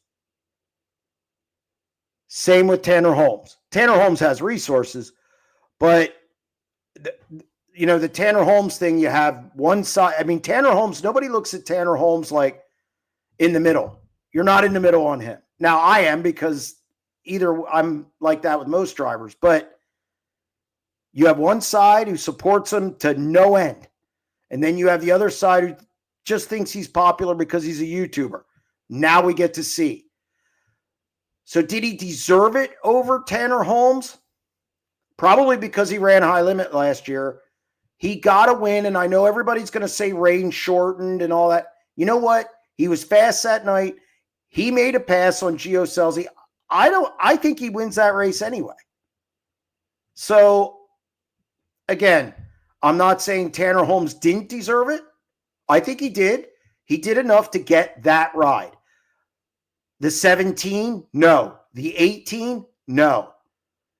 But the 13, yes. So I think both of them deserve it. I probably take Sams just because he was on the road already, running all those tracks. I want to see what both of them can do. And I think I'd like to see Danny Sams get a shot in it with a bigger team, because we saw what he can do with no resources. And look, he had a tough year. He didn't have motors. So, and I don't care about the YouTube popularity, social media stuff. I'm looking at what they can do. So I'm okay if Sams would have got hired, and I'm okay that Holmes got hired, because now we're going to see. I'm hoping somebody hires Sams, though, or somebody gives him a lot of money, something. Producer Eric, after last night's Cowboys debacle, have you removed all sharp objects from your apartment? Inquiring minds want to know. I expect Dallas to do that stuff. So, all right. What else do we got? From the outside, it looks like Port Royal is attempting to take over as the premier 410 track in PA. Is this something that the Grove and the Outlaws should be concerned about? Some people are going to say Port Royal already is. I think that's overblown. I don't think people care. I really don't. I think the Outlaws weren't happy that they didn't go back to Port Royal, that they chose high limit over them. I do know that was, they were both vying for Port Royal. That is a fact. So, again, I think that's obviously probably some hurt feelings there. But the whole premier track thing, everybody has bad races. Everybody has good races. I think Port Royal works on their product, and if it surpasses the Grove, so be it. Will the Outlaws ever have variety in the schedule? It's so dry and boring anymore. I don't know. They go to some places that are exciting. I don't really have a problem with the Outlaws schedule. I mean, they're not circus monkeys. I just don't know what we want. They've gone to Kokomo. They've gone to Hopstot. They've gone to other small track, Jacksonville. They've gone to tracks down south. They were supposed to run Arrowhead this year. I mean, they've gone to a ton of tracks that were exciting. You can't put them all on the schedule. You'd run 150 races. So I think you got to go by where you're going to make money. There's a lot of JV shows now. By that, I mean joint ventures where the National Series is in bed with the track as far as revenue and loss. So I think it's got to make sense. It's got to make sense. Is there a world where the Nationals, Kings Royal, High Bank, National Open, etc., turn to a high limit event? No. I don't think so. Maybe you get one, maybe two. I don't see a world where all of them. No way. Thoughts on the Dirty Jersey finale? Do we see DD do more promotion? It's tough to get in anywhere to do that, to share a show like that. So I think that's going to be tough. I think that's going to be tough for him to promote a lot of other events. And I don't know if he has time to do that being a driver and running used parts warehouse too. So I think it's a one-off. Maybe he does another one at some point, but I don't think it's going to be the norm. What is the best track in Wisconsin? I'll tell you what, Plymouth Dirt Track at Sheboygan Fairgrounds blew me away. Really, really enjoyed going there. So when are you announcing the Kubota sponsorship? I'm not big enough for that. I'm just trying to get a sponsor for the 90 at 9. So, that's funny. Hey, Jeremy, it seems like a lot more young West Coast drivers have been getting more big rides than the PA drivers. Do you agree? Absolutely. They're younger just on principle, meaning they start younger. We don't have a lot of young guys in our area who make a lot of noise. I think Steven Snyder, but he doesn't really run local for us. I mean, he shows up at Port Royal once in a while, but that's about it. So we don't really, I like Cameron Smith a lot. I think he's progressed. This year, he took another step forward. His performance at the final 50 at Lincoln was just spot on. It was really, really good. So, we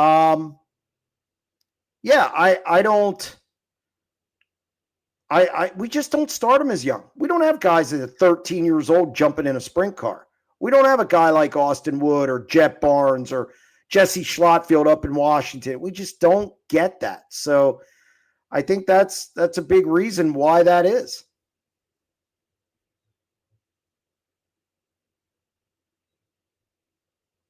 All right, what else do we got? That can't be it. It's only 8:49. Oh, any idea why the 2-day Lernerville show went away? I just think it didn't work out at that time of year. You're running against high school football in Pennsylvania. Good luck. That's a tough road. That's a tough road. And it just timing just didn't work out for it. I don't know how much you follow NASCAR, but is NASCAR in trouble with its chase format? Connor Zilisch won 10 of 32 races, 23 top 10s and 20 top 5s and 18 consecutive and missed being champ. Do I think NASCAR's in trouble? No, because they have a really good TV deal. You can like it, not like it, whatever you want, but as long as you're getting $7 billion on a TV deal, you're doing okay. I think people will they'll tune into that just to be mad. I mean, we know now in this world, people tune into stuff just to be angry. So I think NASCAR. So I think they need to kind of tweak it. They need to do something. There's been a lot of blowback, and this is where the NFL is really good. When the NFL got a lot of blowback on their overtime rules, where if you score a touchdown, it's over. Now they changed it. That's the good leagues, the really smart sports make changes quick. So we'll see if NASCAR does anything over, because there has been a lot of blowback this year. Tanner Holmes deserves the 13 more than Zach Hampton deserved the 6. Well, okay. Yeah. I mean, Zach Hampton pulled resources into that deal. I don't think Tanner Holmes brought resources to the boot car. They still have Avanti. I don't think they needed it. I think it's two different scenarios. I don't think one can be compared to the other. The question was about Danny Sams and Tanner Holmes. And again, I don't look at social media reach, because bottom line is, if Tanner Holmes doesn't perform, he's going to be out. That's it. At the national level, that's how it works. I'm not saying he will do well or won't do well. I'm saying, and I told him this on the phone, because I interviewed him and did a story. And look, speaks well, has the look. We'll see. And I'm not going to say he's going to do bad. I want to see it. I'm all in to see it. We're going to see what happens. It starts this weekend. Might have a 90 at 9 on it tomorrow. Who knows? But the question was Danny Sams, not Zach Hampton. The John Deere 90 at 9. I'd take their money. Tyler Walker update. I have none. Radio silence across the board. I've not heard anything. Thoughts on Western PA sprint car racing in 2025? Lernerville and Tri-City running against each other hurt car counts. But Sharon did really good with good purse too. I think you hit it on the head. I think the Lernerville Tri-City thing is just dumb. I think it's a dumb thing for both tracks. You don't have a big enough car count base out there to have. I just don't think you have enough cars out there to run two tracks against each other. It's dumb. It doesn't help either track. It's just, come on, figure it out. And yes, Sharon does a good job. I've heard a lot of good things about Sharon, and I don't know. We'll see. But yeah, they got to fix that thing. Tri-City and Lernerville can't continue to do this. Now, I heard Tri-City has a lot of money, but I don't know.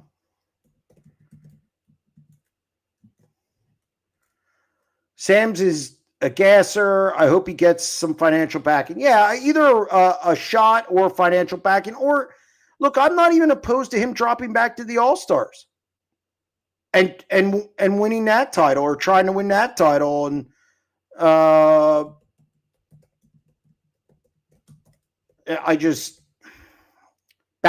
like to see him with High Limit now that he's done it.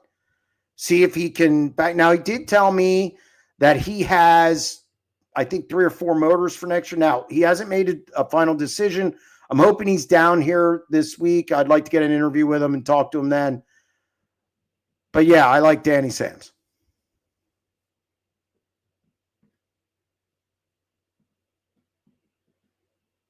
All right, what else do we got? Any more? Could be an early night. Oh, there you have it. Whittle to the Rose 6 in 2026. I'm going to keep my mouth shut on that. Do you think there should be a winter race in the States for sprint cars, kind of like the Dome or something like the Wild West Shootout?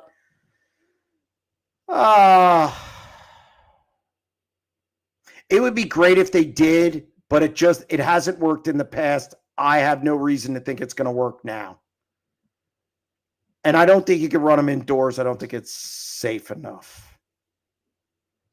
I just don't think it's safe enough. But we had Kokopah, we had all this. It just didn't work. And it went away.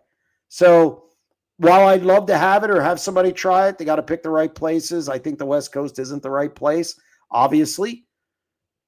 And that's it. JP on line 11. JP, what do you got? Hey, Jeremy, how's it going? It's going. All right. Hey, a couple of things. I'm still kind of, I don't know. I don't want to say in shock, but I'm still kind of thinking about Giovanni Selzy quitting the KCP 18. Okay. I just think that was very unprofessional, basically. I mean, all that team did for that guy and gave him a ride, and then he basically gets his butt chewed out for crashing, I guess, and he quits. I mean, that to me is just very telling, right? I think there was some insight. Yeah, there was more to it than that. Okay. And it wasn't just the butt chewing.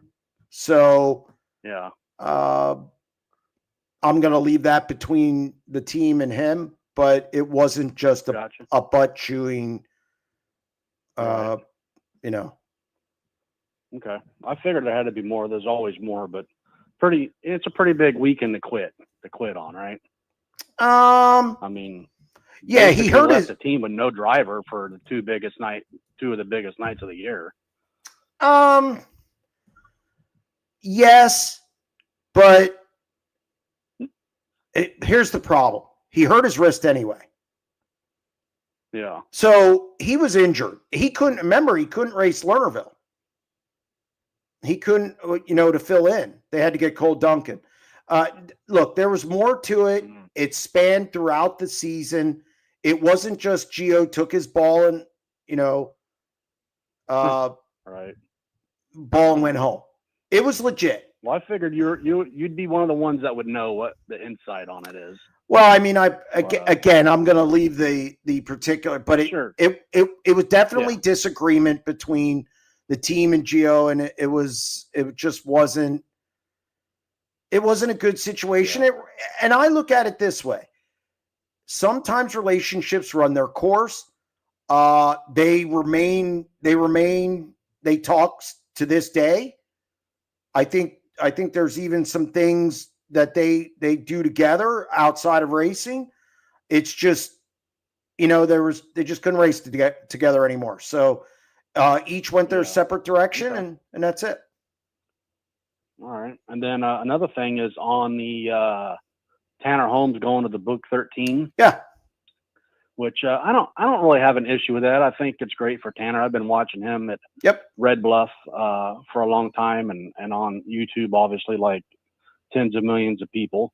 My thing is, like, I think you touched on it this year, maybe last year, like, and I know Narc is kind of in trouble with car counts, but I mean, he can barely win in his own region. Now he's going to go national. Yes.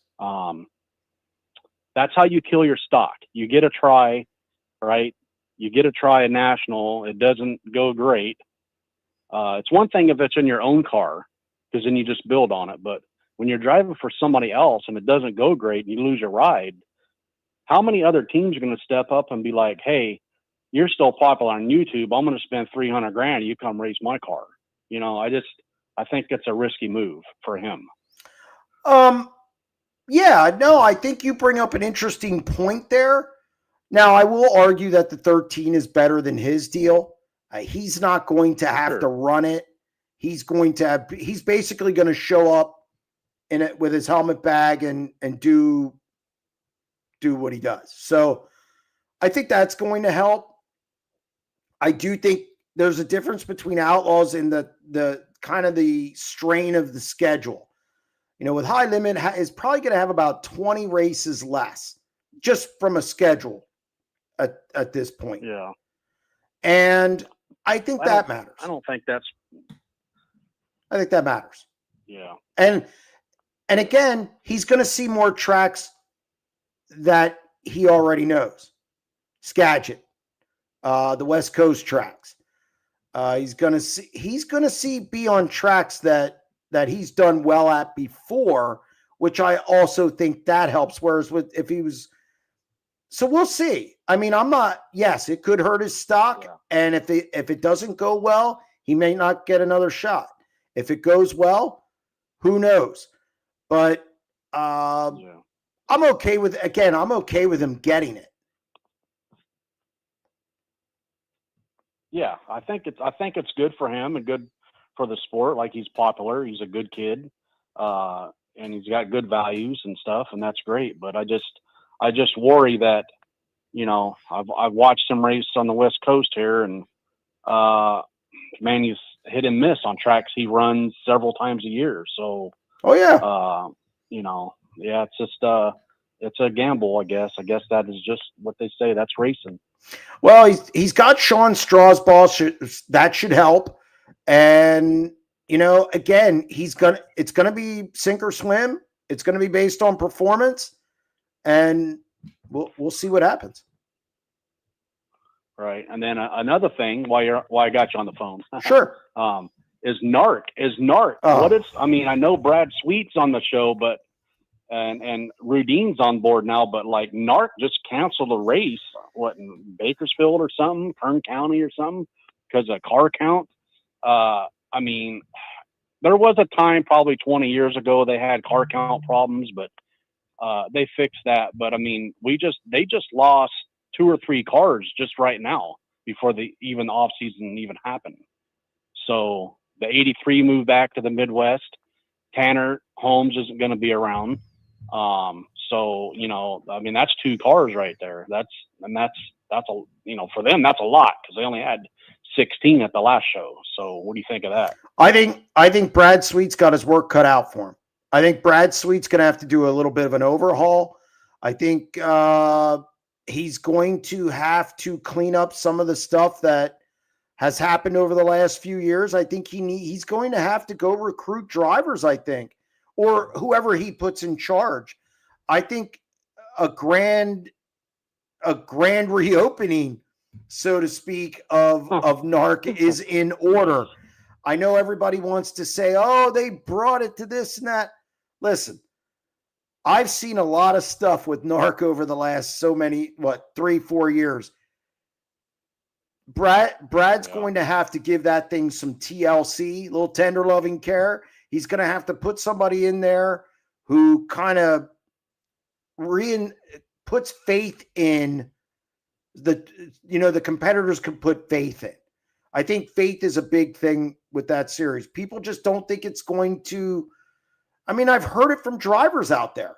I've heard it from drivers who I talk to out there. They don't speak favorably. So you're going to have to have the drivers got to have faith in the series that it's going to be run right. They're going to have to make some changes, and then they're going to have to fix some of the problems, and it's going to take a while. It's not going to happen overnight. Right. All right. Well, hey, that's all I have this time. All right, JP. Sounds all right, buddy. Hey, thanks. Thanks for calling. Bye. Yep. All right. What else do we got here? I know we got a lot in the chat. I've been kind of keeping an eye on it. Who is going to be the race director at NARC? Oh, I forget his name. It's a longer name. I don't recognize him, but I've heard about him. They'll release that. I'll let them release that, but I kind of know who it is. Jeremy, is the hot rumor that Donnie Schatz is retiring at the Outlaw Banquet to counter Brett? No. And by the way, Heath Moyle will not be at KKR. I saw you post that. He will not be at KKR. Guaranteed. So, and no, That is not the hot rumor about Donnie Schatz.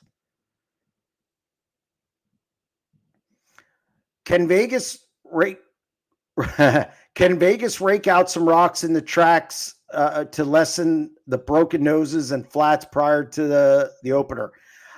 From what I gather, they did that last year, and I think they'll probably do the same this year.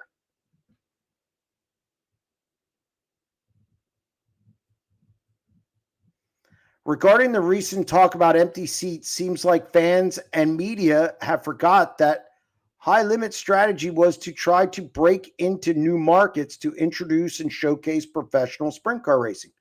Agreed. Absolutely agreed. I know a lot of people have talked about Lucas Oil, for instance, Florence, places like that. And it takes time to build an event, and you're down in late model country. You're not, especially Florence is big time late model country. So yeah, I think they're taking some shots in places that people didn't take shots before, or they're trying to build something there, and you're going to take some hits. When they're not all going to be success stories.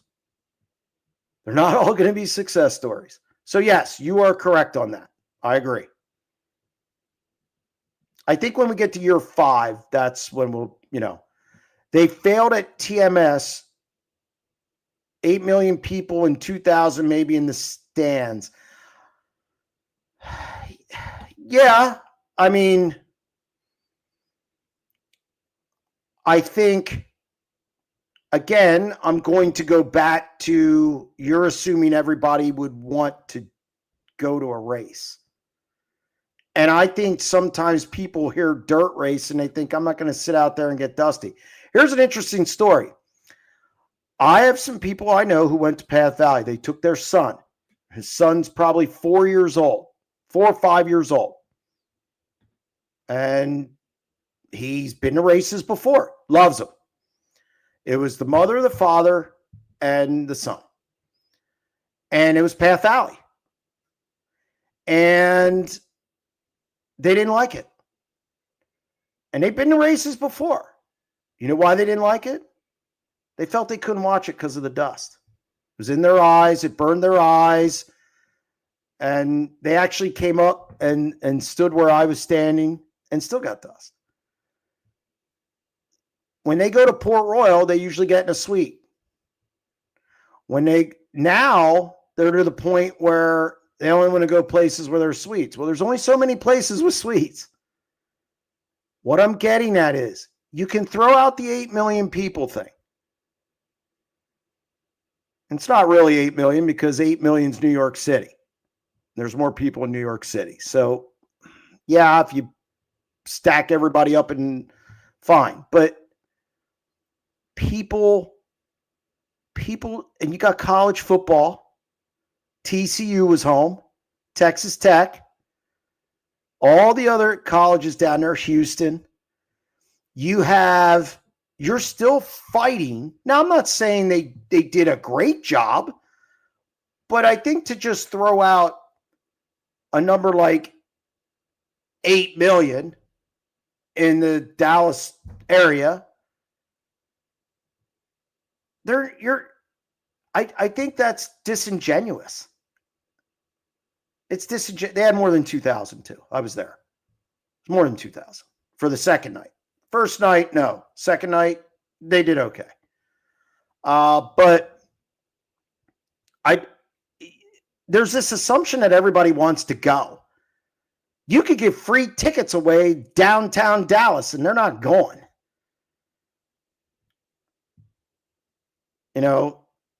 It's just, and I get, you think it's easy. It's not easy. It's not easy. So it's a nice talking point. And yeah, could they do a better job? I'm not going to disagree with that. But it's a tough sell. It's a tough sell weekend in the fall against football. Good luck in the state of Texas. Probably one of the biggest football states in the country. You got a Friday night. Think Friday night's football big down there? They only made a movie and wrote a book about it. Come on. Be smarter than that. It's not that simple. Could they do better? Probably. Yes. Not saying that. And you could say, well, they only need 15,000 people to fill it. Yes. Getting 15,000 people to do it is easier said than done.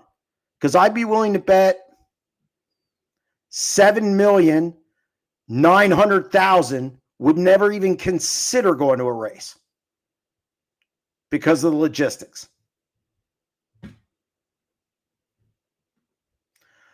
What does World Racing Group plan for ASCS? That's a great question. I don't know. I know there's been talk that they would want to make it a 410 series. That hasn't happened. I don't know where they go with it. I don't know where they go with it. I don't know what the plan is. And I don't believe it's a feeder system for the World of Outlaws anymore.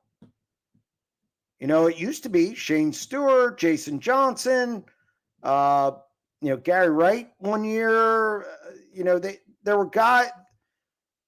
It was, but now it isn't. Who is the last driver to come out of ASCS who was a regular with ASCS go to the World of Outlaws? Jason Johnson? How many years ago was that? I just don't believe it's a feeder system anymore. So I don't know what the plan is.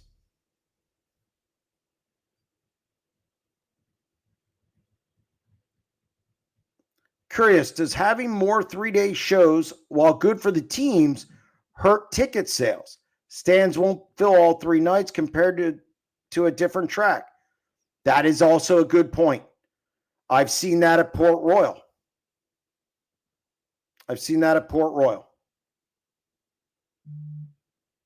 So yes, I could. That's tricky. That's tricky. You're gonna have to build an event, do a lot of stuff around it. Yes, Chaz is right. Aaron Reitzel. How could I forget Aaron? That was stupid on my part. Is Brad Sweet and Rudine buying NARC going to save the West Coast? Ooh. I don't know if it's going to do that. And if it does, it's going to take time. It's not going to be a 2 or 3 year process. That's going to take a lot of time.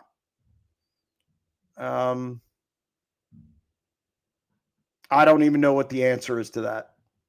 I think it's very fractured. I think the 360 thing, I know they stopped giving 360 bonuses.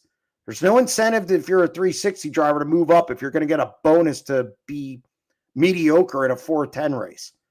That makes 0.0 sense to me. Just take the lower car count and try and build something. Stop giving bonuses to people you want to move up. So that's one thing they could do. And I just think they're going to have to ingratiate themselves to the lower buck teams. That's what's got to happen. The lower buck teams got to have trust that you're running a show on the up and up, that you're not favoring people, that you're going to run a show that doesn't have problems. Then maybe you have a chance to lure them into coming to the events. That's what's got to happen first and foremost. Is 360 racing obsolete with the costs now? A lot of 360 series are struggling. Yeah, I saw Sam Haferteep and those guys talking about 360 racing on the Drivers Project, and I think it's definitely in trouble. I know on the East Coast, ESS, I think they do okay in New York. I think if anything has a wing in New York, people come out and see it. But it seems like modifieds are on the program with it. I don't know. I just don't think 360 racing is as big as it was, and I do think it's on a decline. But look at what's happened. We've added the All-Stars back into the mix. We've added Power I into the mix for 410s. I think on the West Coast, 360s is still the dominant division. Now, does that change now? Does Brad, work some pixie dust magic to make NARC bigger and better? That's yet to be determined. But everywhere else, it's 410s. There's a 410 series there that people want to see. So I don't. I think 360 racing is what it is, and I don't see it getting bigger. I see it getting smaller. How about a call and show with a co-host like Danny Deetsz? Danny Deetsz does Pitbull. I think sometimes you can have. Look, there's times I think I'm on too much. So I think and I wouldn't want to take Danny's time. And then here's the problem with that. And then if Danny does something on the track and I don't, maybe let's say I agree with Danny over somebody else, then people are going to say I favor him because he does a show with me. It's just not a good position to be in. So I don't do that stuff with drivers, not because I don't think it'll be entertaining, but it puts me in a spot where people could think that I'm showing favoritism to one over the other. So I just don't get involved with that. What's the 2026 PA Speed Week schedule look like? Pretty much the same. That last race is going to change. It's on a rotation, so I wouldn't be surprised if Sealands Grove is on it. So Alan Kreitzer said last year that the last race is going to be on rotation. So you'll have pretty much the same schedule up until that last date. Glad to have you down here, Jeremy. I would be with Morrell and Hampton all week. Swing by and say hey, or I'll flag you down. Flag me down. Just flag me down because I'm usually on the move. So just flag me down and I'll stop.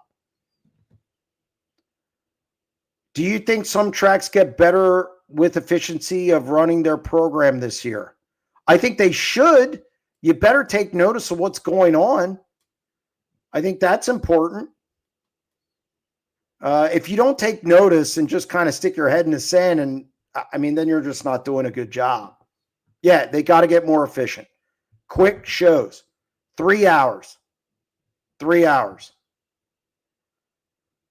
3.5 max. New topic. Let's get rid of all the video boards at Lincoln Speedway. I want to see the races, not the lights of a carnival ride. Whoa. Okay. There you go. I'm going to let it stand there because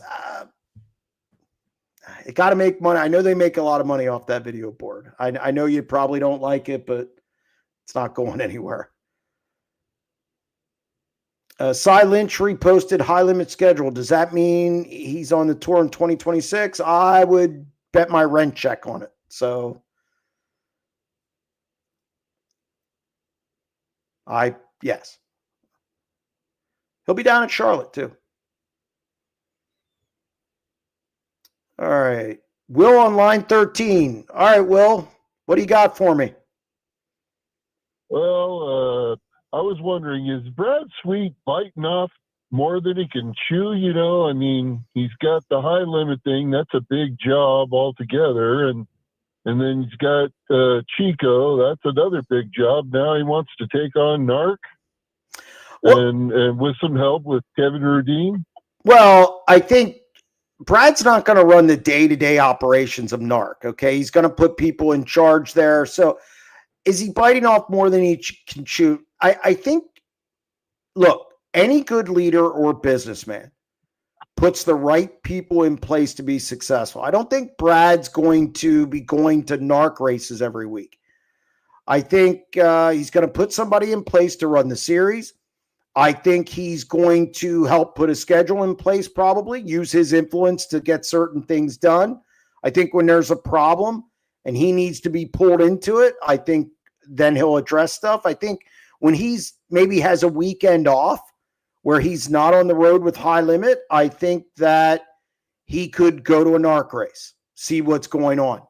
I do not believe he is going to be running the day-to-day operations. If that was the case, yes, I would say it's biting off too much, but he's not going to be doing that, and I think he'll be fine.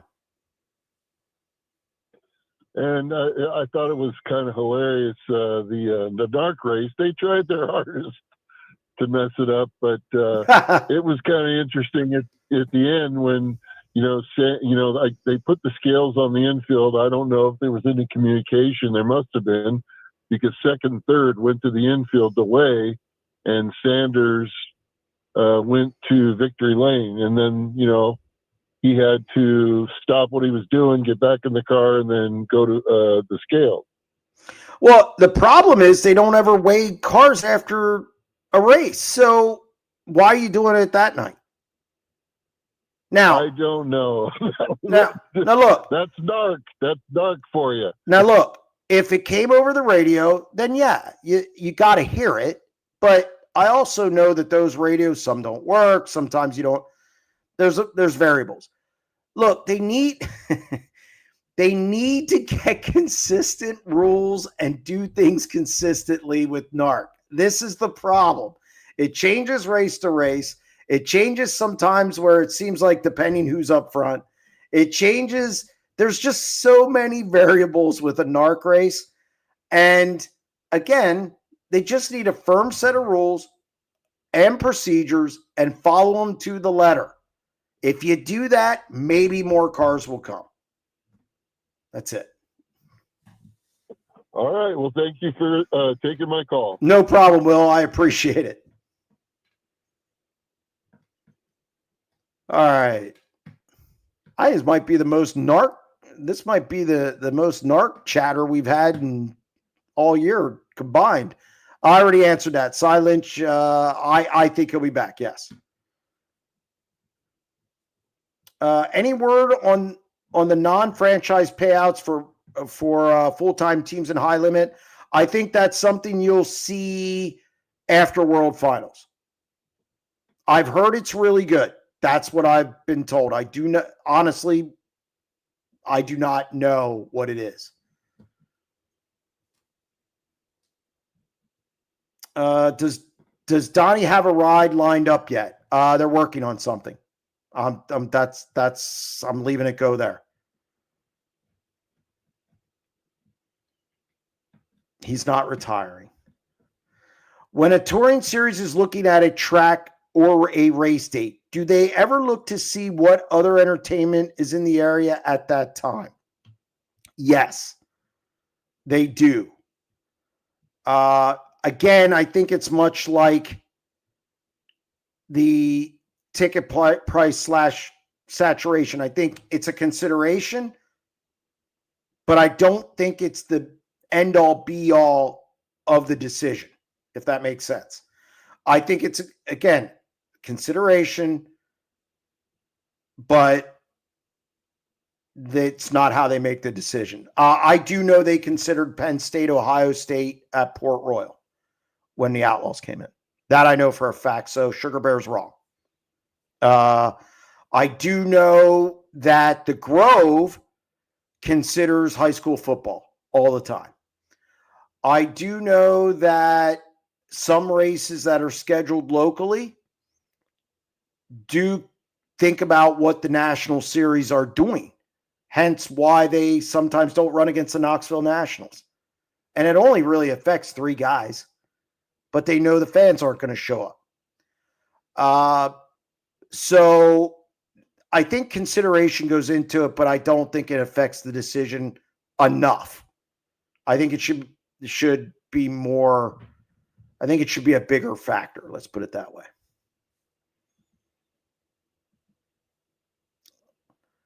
Should cars that are 2 seconds off the pace be allowed to run the A main event? No. I don't think they should be able to compete at all. I think there should be a minimum speed for every race. Unless you have a mechanical problem, but no.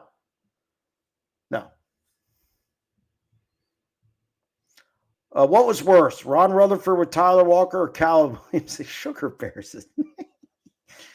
I'd say the Ron Rutherford, Tyler Walker thing because of everything that came with it. There was a lot of baggage there, buddy.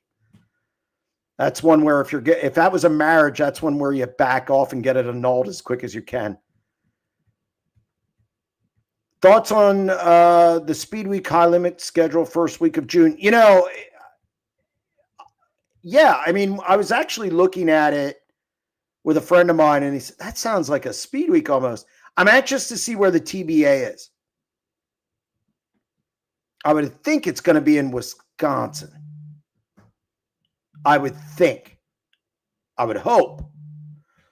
But no, I mean, I've often wondered what it would be like if a national series did have a speed week. You kind of have it with Eldora now. If you're a Macri, you could go run Fremont, you could go run Attica with the Doty, then you can run the 4 nights at Eldora. That's like speed week. Now, obviously, the national guys can't all run that. The high limit guys can. But, yeah, I almost think the guys would go for it because they have race after race after race in a close area, don't have to travel a lot, and they get a lot of racing. And I think that appeals to people. So that's interesting. Interesting concept. We'll see if it works for high limit because there's a TBA there, and we'll see what they, we'll see where they go. Chances Donnie can win a race this week at Charlotte. Low. David Gravel's fantastic here. Logan Schuhart's really good here.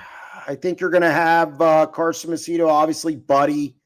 Buddy's not overly good here, but Buddy needs about 10 laps, and then he can become good somewhere.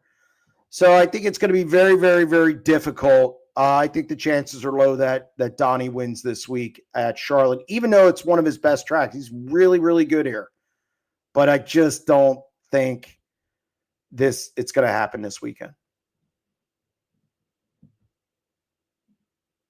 Does RTJ make the main event at World Finals? Ooh.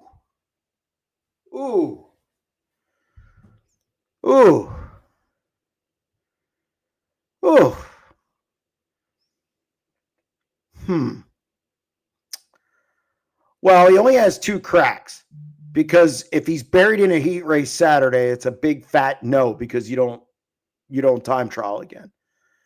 I'm going to say no. It's going to depend on car count. If they get 45 cars or more, no, he won't. So I'm going to say no. Jeremy, will there be any expected announcements this weekend in Charlotte? I think there's only one that might come out. I think we could hear the 18 come out. I don't expect anything else. I expect things to be after World Finals.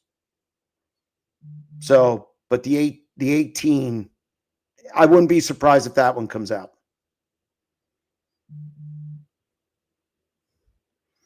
Will Buddy Kofoid and Dazen Pursley go USAC midget racing for 7 California races? I wouldn't doubt it. I wish Buddy wouldn't. But that, Lauda just said that he will. So, yes, Buddy running a midget. There you go. I wouldn't do it, but I'm not Buddy Kofoid either. And he can win 5 of them. All right. Do we have anything else? I think we have a couple more. Oh, nope. That's a wrap. Guys, thank you very much for joining the show. Greatly appreciate it. Stay tuned to SprintCarUnlimited.com all week for your sprint car needs. Like I said, we're at World Finals, so we should have plenty of content. Also, we'll have YouTube content as well. If you like what we got, the 90 at 9 deep dive and the live show, plus our interviews, hit that subscribe button, and we'll be back next week, probably wrapping up the World Finals. Stay tuned.